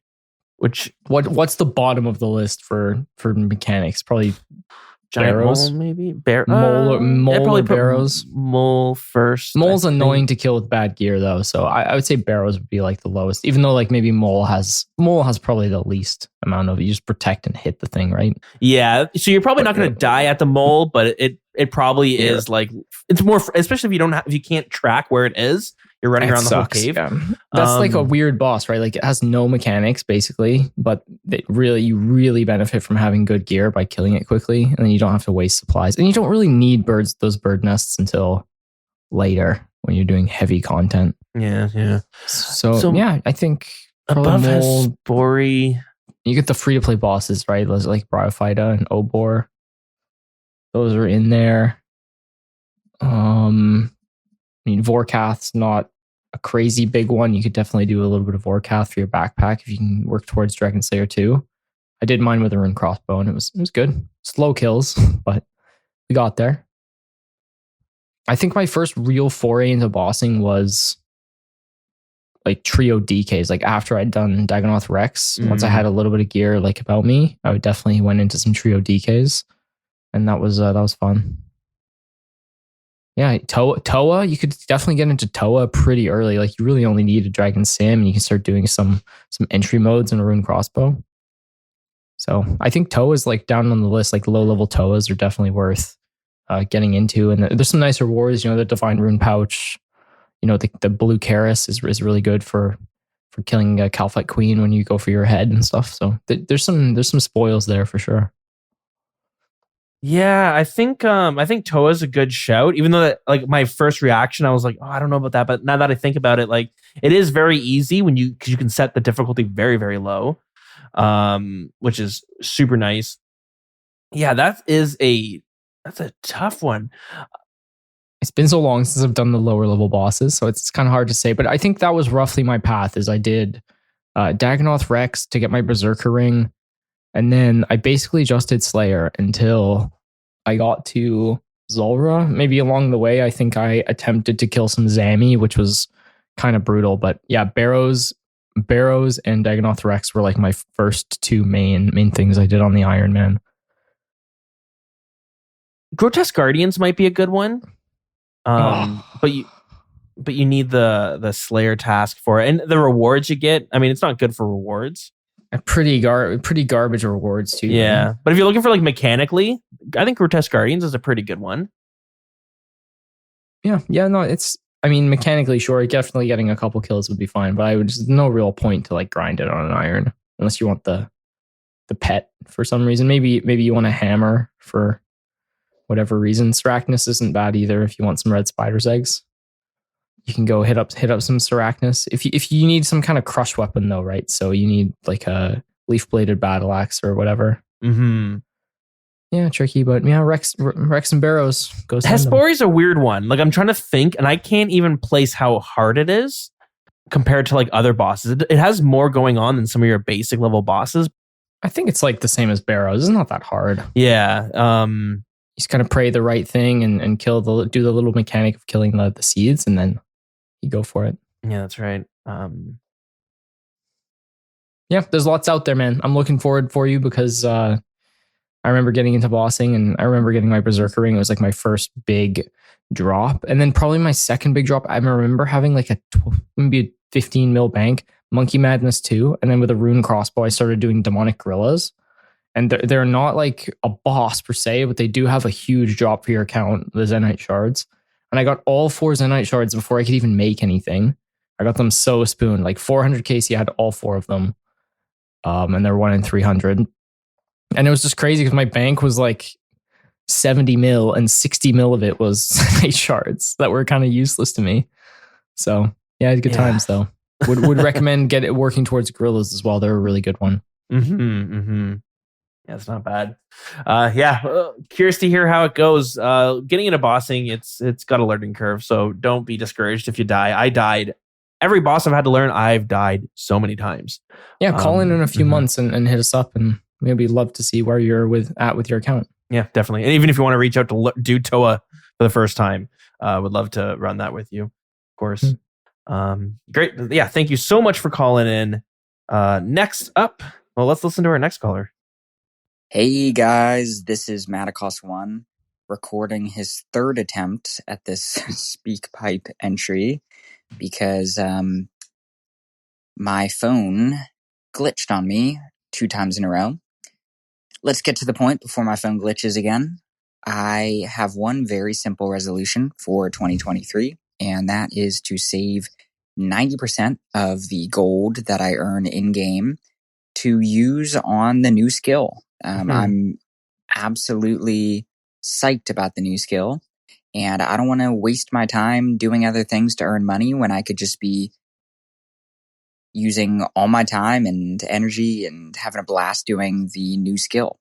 So yeah, that's my very simple resolution. I just want to have a lot of money to spend right away on the new skill and have a blast. See you guys. Maticos1, thank you so much for calling in. What I never really thought about, and we see this a lot with like Fresh Start Worlds and Dead Man Mode and stuff, is like there's like 2 types of people that go into it. Well, there's like 3. There's the casual player that's just playing for fun, but you have the people who are going in to like play and, you know, do well in Dead Man Mode or do the skill and do well in the skill. And there's people who are going to do the new skill just to make that quick cash from when it's released. Same with Dead Man Mode. People play Dead Man Mode just to make the money from swapping. So anyways, that's I know that's not exactly where you're looking, but like it's gonna be curious to see what kind of items will spike from this new quest. Do you think you're going to do any sort of prepping when the new skill comes out, or do you think you'll just kind of... You mean like as an iron or whatever? Yeah, like I know we don't know what the rewards, and I'm sure that's going to dictate how much you focus it, but can you see yourself like going hard and grinding it out? Yeah, I mean if the rewards are worth it, then absolutely. I think that's kind of the thing about content in general. Like only really worth doing if the rewards are good. I mean, we saw that with the release of the PvP arena. No rewards, no one does it. So obviously there has to be good rewards tied to the main game when we do get the skill. But it's kind of hard to say because we don't really know what direction they're going with it. But yeah, overall, I don't think it's going to be a buyable. That's for sure. If let's say a new skill's coming out, the content isn't going to really benefit your account. Like let's say the rewards, they're not really going to do much for you. Will you still put a lot of time into leveling it up to like 75, like at the higher levels? Yeah, I mean, I'll definitely, when the new skill comes out, I'll definitely give it a go. And as long if it's fun, then I'll definitely level it up. I don't see why I wouldn't. Mm-hmm. Even if the rewards aren't great, it's nice to just get a little more total level or whatever it is. Yeah, I wonder how they're going to work the total level worlds. Will they increase them? That's a good question. I didn't even think about that impact. Yeah, so, it's gonna. That will change some things up for sure. It's definitely going to, if it comes out this year, it's going to be probably up there with the biggest releases we've ever seen because we've never really seen a skill before.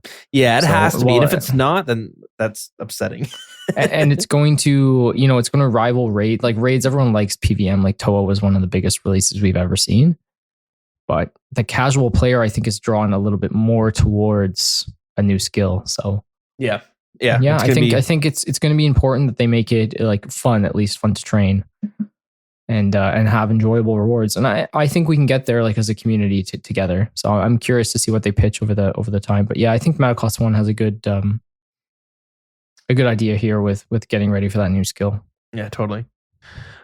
Thanks again, Metacause 1. Let's get into our next call. Hey, Bills. Hey, Heartless.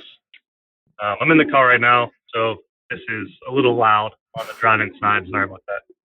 This is Ohm. I have a couple other accounts. I go by a ton of different names. Probably the most popular one in the wild, TC.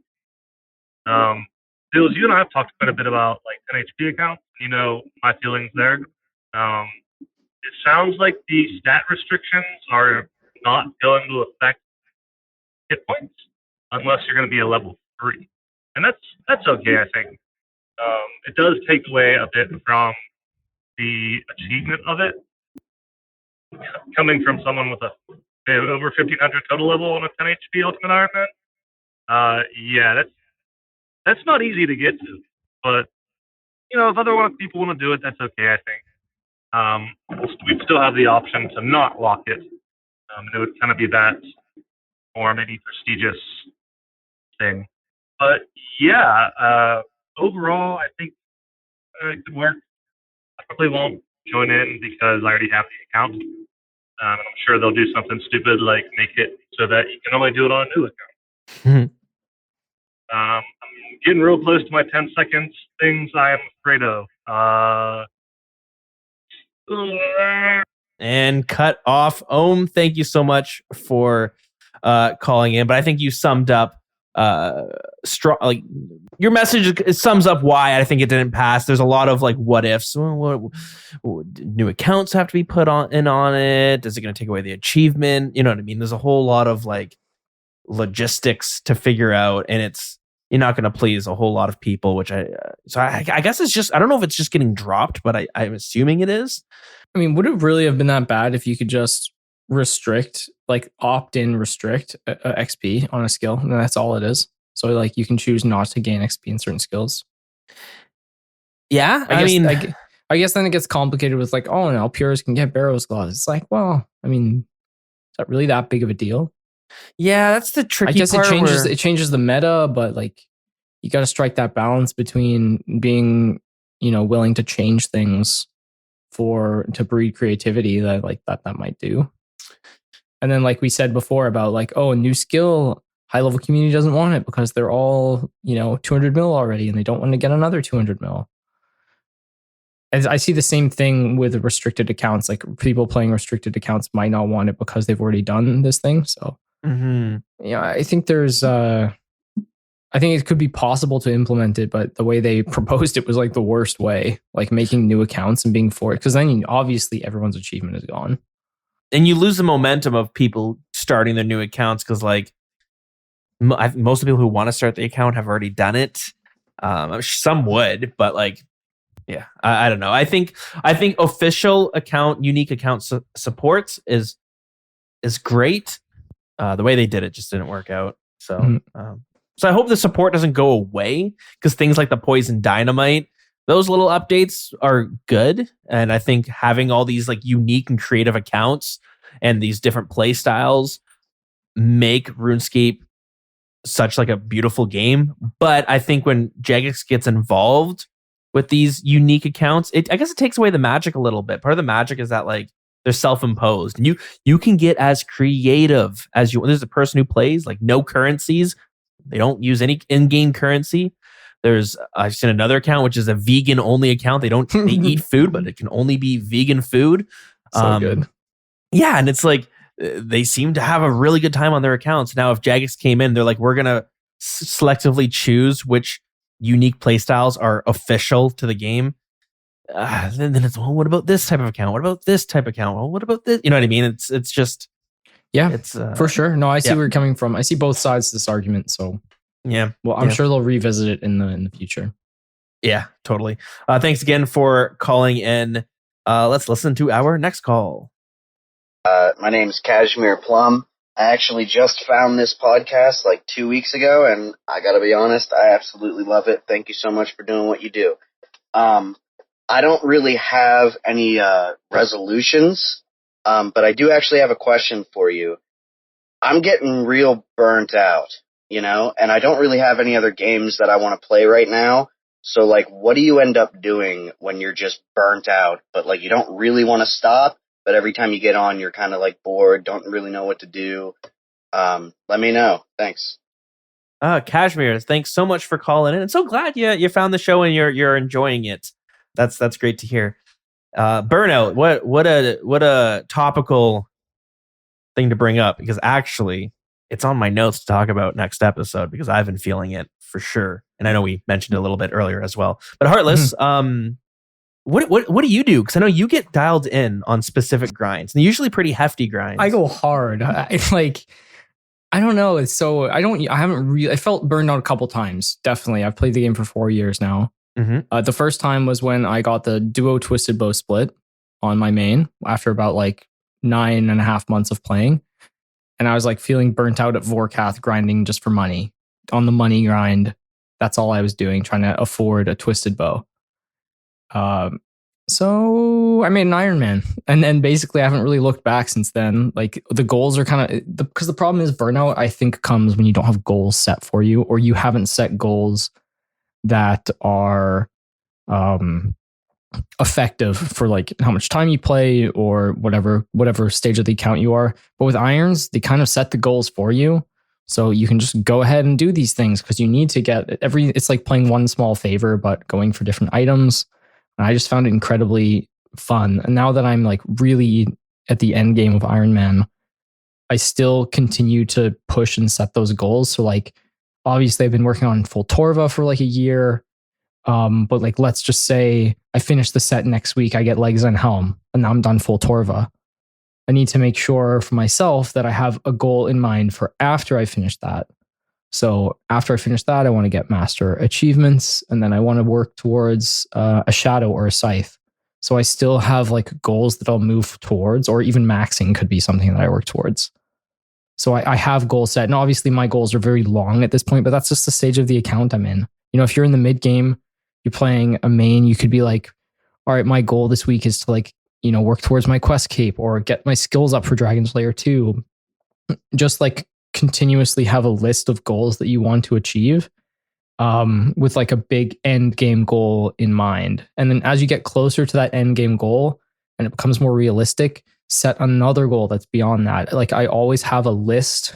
There's a notepad feature on RuneLite, and it's just full of little notes with like little goals for me to get. So right now there's a huge list of items, and I've like prioritized them with like stars and whatever. So I can just kind of go towards whichever one I want. So that's how it works for me. And it typically works. Obviously I felt a little burnt this year at Next, but that's just because I was going dry. It wasn't because what I was doing was necessarily wrong. So that's what I would suggest is work on goal setting. And if you can't even think of any goals, then yeah, you could try an iron or something like that, and you might fall in love with the game in a different way, like I did. So yeah. Yeah, it's interesting. I know I get hit with burnout a fair bit, especially with my main being in the end game, and I've done most things in this game. I would say everything, but I haven't done like hard mode top and stuff like that. But I've done pretty much everything. I definitely do get hit with goals, and so I try to do what you're doing, Heartless, where I set all these different. I have a list of all these goals, so if I get bored of one, I can move on to the next one or something. But the problem I hit sometimes is there's this thing in the back of my head that's like asking me, well, why do you care about this goal? And then sometimes I don't have that answer. And that's the thing. Like, it's a game at the end of the day. Like, if it got deleted, like, yeah, the goals are just arbitrary in game. Yeah. So whatever meaning you put to them or what it is. Mm-hmm. So I see where you're coming from. Definitely some people have that thought, but then you just quit and take a break and do something else, right? Yeah. And I think anyone who might have listened to like a lot of episodes, you might pinpoint it a bit, because I know I noticed it where I'll say I want to do this thing. This is my goal on an episode, and then like a month later, it's like not my goal because for whatever reason. So there was an episode. It was you.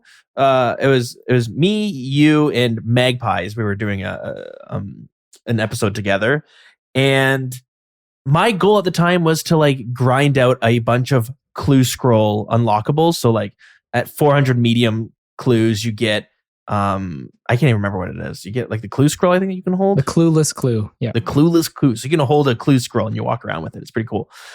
So that's at 400 mediums completed. At 500 easies, you get something. 300 hards, you get something, etc. So that was on my list of goals, to get some cool fashionscape stuff. And I mentioned on the podcast, and I still have the list here, and I still do it from time to time, but I don't really care about that goal too much. I have a bunch of pet grinds that I'm working towards, but that's grinding for pets is such a hefty goal that I'm usually like, don't care that much to get the pet for how long it's going to take for me to grind it out if I go the drop rate. So I do encounter the problem where the goals that I've set after some time passes by, I care less about them. But what I found is, it's going to sound silly, but doing things that are like purely fun or like making a new account. So sometimes if I'm really bored, but I still want to play the game, but I'm bored of my account, I'll make a new account and either make it a pure, make it an iron, a UIM, or kind of what we were talking about, like some snowflake restriction. I can't leave Mauritania. I can't eat meat. Something weird like that. But some of it's been really fun because it turns the game into a puzzle that you have to like plan. And I spend an evening with a Google Doc writing out, okay, what if I do this and I can do this and I can't do that now. So then yeah, kind of bouncing around. And that's a good thing too. Like we obviously have different perspectives on how we like, or we have different ways we like to play the game. And I think that's good for people. So, you can, whoever's personality you think you align more with, like maybe that's something that you could try out. Yeah, definitely. And another one, part of the reason why I really like PKing is there's no grind. There's a grind to get your account good at PKing, but there's no grind that you're not hunting for anything. You're doing it for like purely for fun and to see what kind of loot you're going to get. But it's not the best gold per hour. There's way better gold per hour methods out there. But so PKing is something I really like. You could try free to play PKing, make a free to play account. That can be pretty fun. That's how I kind of got into it. I made a free to play PKer and I was PKing there for a bit on my pure and be a good time. Then there's a bunch of mini games you can try. You could also just take a break and like watch some RuneScape content, especially if it's stuff you've never done before. And that might get you excited to play the game and try new things. Mm-hmm. So that's another option you could do as well. RuneScape 3 sometimes if I'm bored, I'll go try out some RuneScape 3. But really? Another good one is the dark side. I know. I still get the itch every now and then. But and another good one is sometimes if I'm bored of RuneScape, I make a direct effort to go on voice chat in Discord more often, because I find if I'm just talking with friends and meeting new people and just hanging out, then suddenly the grinds that I were not enjoying, they become a little bit more enjoyable just because I have someone to talk to while I'm doing it. Oh yeah. The best part of the game for me is the friends I've made. So I'm always in voice chat pretty much. Yeah, come on in. Anyone who's out there, you can come join us in the voice. We always doing all sorts of different content. Even me, I'm often not doing the group content, but I'll just be in there doing my own thing. Mm-hmm. And it's even nice just to watch what other people are up to. Yeah, sometimes I don't feel like talking, and I'll just like mute myself and just kind of come chill and just watch. Yeah, it's like a live podcast. It's like a live unedited podcast. And don't worry if you're like bad at like, or you don't know how to do. I shouldn't say bad, but you don't know anything about certain content. Like we were all there at one point. Like there are lots of people willing to help learners or answer questions. Yeah, we have a great community. Mm-hmm. Yeah, it's good stuff. Thank you so much for calling in as well. All right, let's listen to our next caller. Hey guys, my name's Matt. Just wanted to call in quickly, say thanks for making the show. I really enjoy it. A quick backstory, because I think you'll appreciate it. I'm a little bit of an atypical listener probably, but I don't actually play old school RuneScape. I've never made an account. I did play RuneScape back through the end of middle school and high school, probably 2007 to 2012-ish. But I stopped playing once Evolution of Combat came out. and I just didn't want to kind of restart all my progress and didn't really want to learn the new mechanics because I mostly PK'd back then. But about a year ago, I found myself kind of thinking about the game, and I searched up on Spotify, see what podcasts were out there. I found this one, and I'm a big fan of podcasts I can just put on and listen to while doing chores and kind of mindless work. I've really enjoyed kind of hearing about what's happening in the game and stuff that's going on. So yeah, just glad that you guys are doing what you do, and it feels as if I'm still playing the game, even though I don't think I'll log in and make an account. I work pretty long hours these days, and I think the time it would take to commit to that would be a little much. But it certainly brings back the nostalgia, and it reminds me of the days I used to play the game. So yeah, thanks, and keep on doing what you do. See ya. Oh, thanks so much for calling in. Glad to hear you're enjoying the show, and you're not playing RuneScape. That's interesting because I know a few people might do that.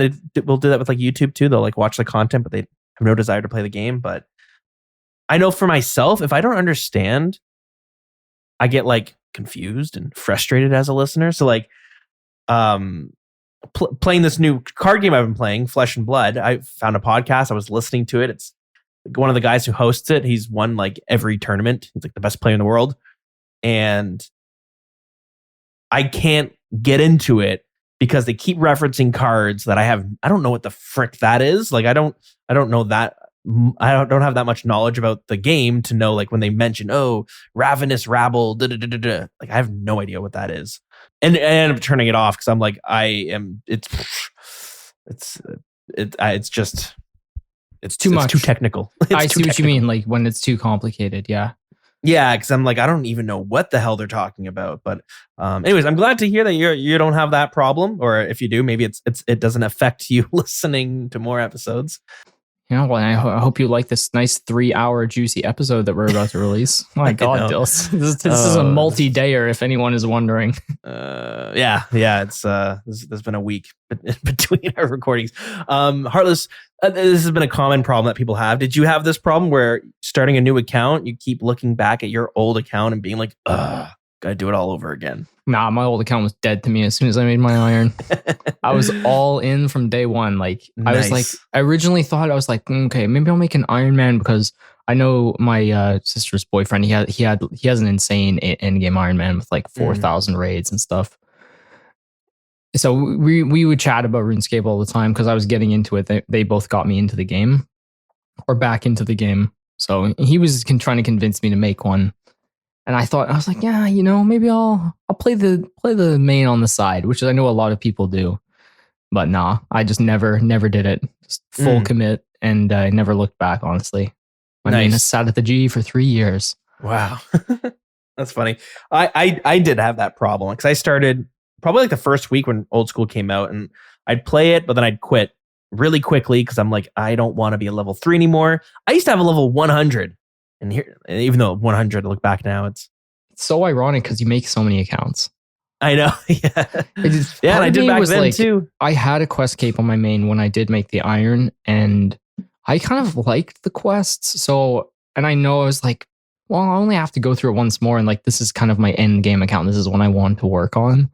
And I always kind of knew like what was my goal in my main? Oh, if I ever got to the end game, I would just restart and make an iron. I was like, well, why don't I just make one right now and I'll just get there faster.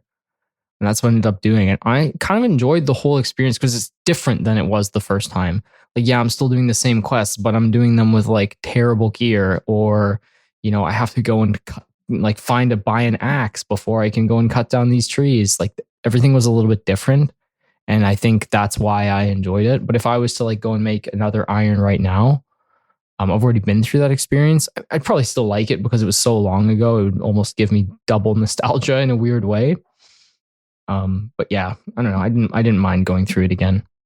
It was fun, and there was more goals. Like as soon as you're out of like the very, very early game, there are just more goals and more things you have to do, that make it a pretty different experience. So yeah, I don't see anything wrong with making an account. But yeah, like you said, you don't like it, but you have 15 accounts. So literally one is called Dils Got Bored. I know. I got bored. That's literally one of them. It's like every week I see a new Dils something account in the clan, taking up our precious space in the clan. I keep kicking my accounts out. I then... know. Man, Jagex, if I have one wish for the new year, it is that they please update the clan system because it's not good. We were praising minor things that they did. Like, yeah, we love the broadcast. We love all these things, but we need more. We need more space in the clans. We need more customization with the roles.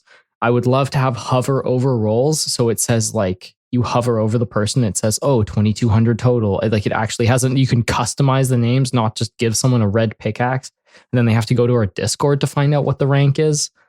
I wish it was in game, and I wish they've done great things with it, but they need to do more. Please. That's my one wish for this year. It was a great foundation, but we thought it was just a foundation, but Jags were like, nope, this is it. Yeah. I wish we could have 1,000 people in our clan. One day, maybe. One day, maybe. Yeah. And even like just a party finder. Like there's so many things they could do, Dills. I'm going to stop now because I'm going to get mad. It's one thing that makes me so frustrated. And there's like anyways. Yeah, I agree. It's what you know, we know what it's like. So anyone else who runs a clan, you'll know, like, it's just deeply frustrating. It's just they build off it, guys. Come on, please. Okay. Well, we'll leave it there. We'll leave it there. Yep. Well, let's get into our final caller of the episode. Well, this is Ranzax. First time calling in with some of my 2023 goals. I've got 3 main ones this year. First of all, I've been working on the Elite Combat achievements. I've got like 10 of them to go and really want one of those snazzy Jat helms to show off. Once I do that, I want to try getting my Infernal Cape this year. I've been putting it off a long time, but I know if it feels half as good as that first Fire Cape or that first Fasani skill, it'll be worth it. And from what I've heard, it's a lot better. My last goal is kind of the opposite of the other two. Rather than pushing my PVM experience, I want to make sure I'm prioritizing fun above all else. During last bingo, I only did a couple of raids, despite them being some of my favorite content, all because the chances of getting a tile from them wasn't very likely. I instead focused on the easier tiles, and looking back, while I did still have fun, I think I would have had more if I had sent more raids, bringing along learners and helping them try new content. I don't want efficiency to keep me from being approachable and helpful, especially now that I've got my partners hooked on old school this past month. Hearing them nerd out about what quests they're planning on doing when they get home from work makes my day, and I want to be there to help them have a good time with their first raids. Zranzax, thank you so much for calling in. Those are some great goals. Focusing on fun. That's something I try to do more often. It sounds silly with this game, but there's we all play RuneScape. We understand. We don't need to explain it. But if my partner was listening and she was like, what do you mean? Like, you need to focus on having fun. Like, aren't you playing this game because it's fun? It's like, listen, I gotta. Yeah, it depends what your version of fun is, right? Like, some people do find being efficient, enjoyable, and fun. But yeah, you gotta take some time to enjoy the finer things in the game, like taking learners and stuff like that. Especially if you're an end game player like Zran is. So. Yeah. It's like people have asked me, like, oh, you're getting close to maxing. When do you think you'll max this year? And I'm like, honestly, no, because I don't know. I don't know if I have the motivation to do some of the skills that aren't fun, because I'm at the point where if it's not fun, I kind of am just going to ignore it until it is fun to do. Yeah. I've talked about this before. The only reason I like certain skills is because they have rewards for my account that are really beneficial. So like rune crafting, not a very fun skill. And it's like 30K an hour or something doing blood runes. But I know that when I'm finished, I'll have like 500,000 or 600,000 blood runes in my bank. And that's good motivation for me. That's many a scythe swing for when I do eventually get one. Yeah, but Zern was talking about the Inferno. It's obviously a very challenging piece of content that very few players will ever even go for. But yeah, that is one hell of an experience, and not one that I would put off. It's definitely worth it if you have the gear and you have the motivation, you have the mental to know that you can do it. Then it's probably one of the best feelings I've ever had in this game. Yeah. I can't relate, but I did hear the clip of you getting very excited. And I was like, I was very emotional. It was a very emotional experience. It was huge. It was just like a big life experience, like you don't really get that feeling too often when you work just extremely, extremely hard on something and then accomplish your goal. It's big.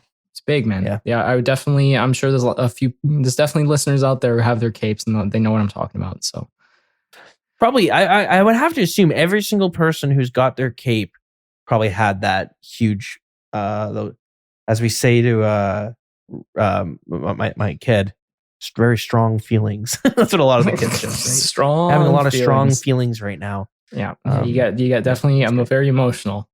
So at least I did, anyways. And a lot of people I've seen get their capes are definitely been that way. Great stuff. Anyways, thanks everyone for calling in. Thanks everyone for listening. I know this was a long one. Hope you enjoy it. Just chunk it out, right? Don't listen to it all in one go. I'm sure there'll be plenty of people who just sit down and just grind it. Like, man, I personally always loved long podcasts. When I was listening, you and Deegan would be like, "Oh, I just look at the feed. Oh, look, a 3.5 hour podcast from Dills and Deegan talking about maybe half RuneScape, maybe half other things, but I don't care." Well, I'm glad some people enjoy the longer ones. I have some of these mixed feelings. Like I listened to a podcast called Hardcore History. It's different. It's a little bit. It's more like an audio book. I've heard that one too, but that's not like it's not the same though. It's not the same. I know it is not the same style of show, but I would like load up. Okay, a new episode came out, 7 hours. That's like so much information in that one. Whereas this is a bit more like it's easy listening. Yeah. That's it. We're not just loading like a story on because when he does his like, for those of you who haven't heard of Hardcore History, basically it is what it is. It's just history. 7 hours of history is crazy. You don't even remember the last few things that he said. It's a really great podcast. I do love it. If you need to start off with a series, you'll have to pay for it or maybe torrent it, but it's worth paying for. He does an episode. It does 5 episodes on the Mongolian, like Genghis Khan and the Mongolian invasion. The episodes like an hour long each, so they're very reasonable, but they're so good. And then listen to the Blueprints of Armageddon. Yeah, that one's crazy good. Yeah, it's all about World War One. I mean, I learned about World War One in school, but I did not learn about World War One. You learn all the basics, but he goes into the nitty gritty. Some of the shit was insane. Like he talks about how they would build like the whole train railway system just to set up one cannon because the cannon was so big they could shoot it like 75 miles, and people in Paris would be like having coffee at a cafe and they would just hear like these booms off in the distance, and they're like, oh. Or even just the beginning of that one, like the way World War One starts, like I never knew. It was almost like super just luck, the way things worked out with Franz Ferdinand getting assassinated and the way he did. I always knew he was the person who died to like incite the war, and there was other stuff going on in the background, but just the details he goes into it's very impressive. So it's worth a listen, man. It's crazy to think like one person or like a small group of people can cause a giant world war to happen. It's insane. Yeah. So anyways, definitely check those out if you need to listen to it. But good show. I don't remember why we brought it up, but anyways, yes, long episode. Let's wrap it up. So if you want to join our clan, it's Clan Wild in Game. Our Discord is discord.gg/the wilderness. If you want to call in, there's a SpeakPipe link in the description of this episode. You don't have to call in for the question of the week. You can just call in for whatever. We don't even have a question of the week for this one, so we'll come back next week with one. If you want to email instead, thewildernesspodcast@gmail.com. And I think I covered it all. Heartless, anything you want to... No, come join the Discord. Come join the clan. And yeah, we've always got lots of fun stuff going on in there. Awesome stuff. All right. Our song of the week. Should we do Yesteryear? Yeah, absolute classic. Yeah, that seems great. It's unlocked when the player first arrives in Lumbridge. It can also be heard in Lumbridge Swamp and Farmlands. Yep, that's it. So guys, thanks so much for listening. I hope you enjoyed it. And we will see you on the next one.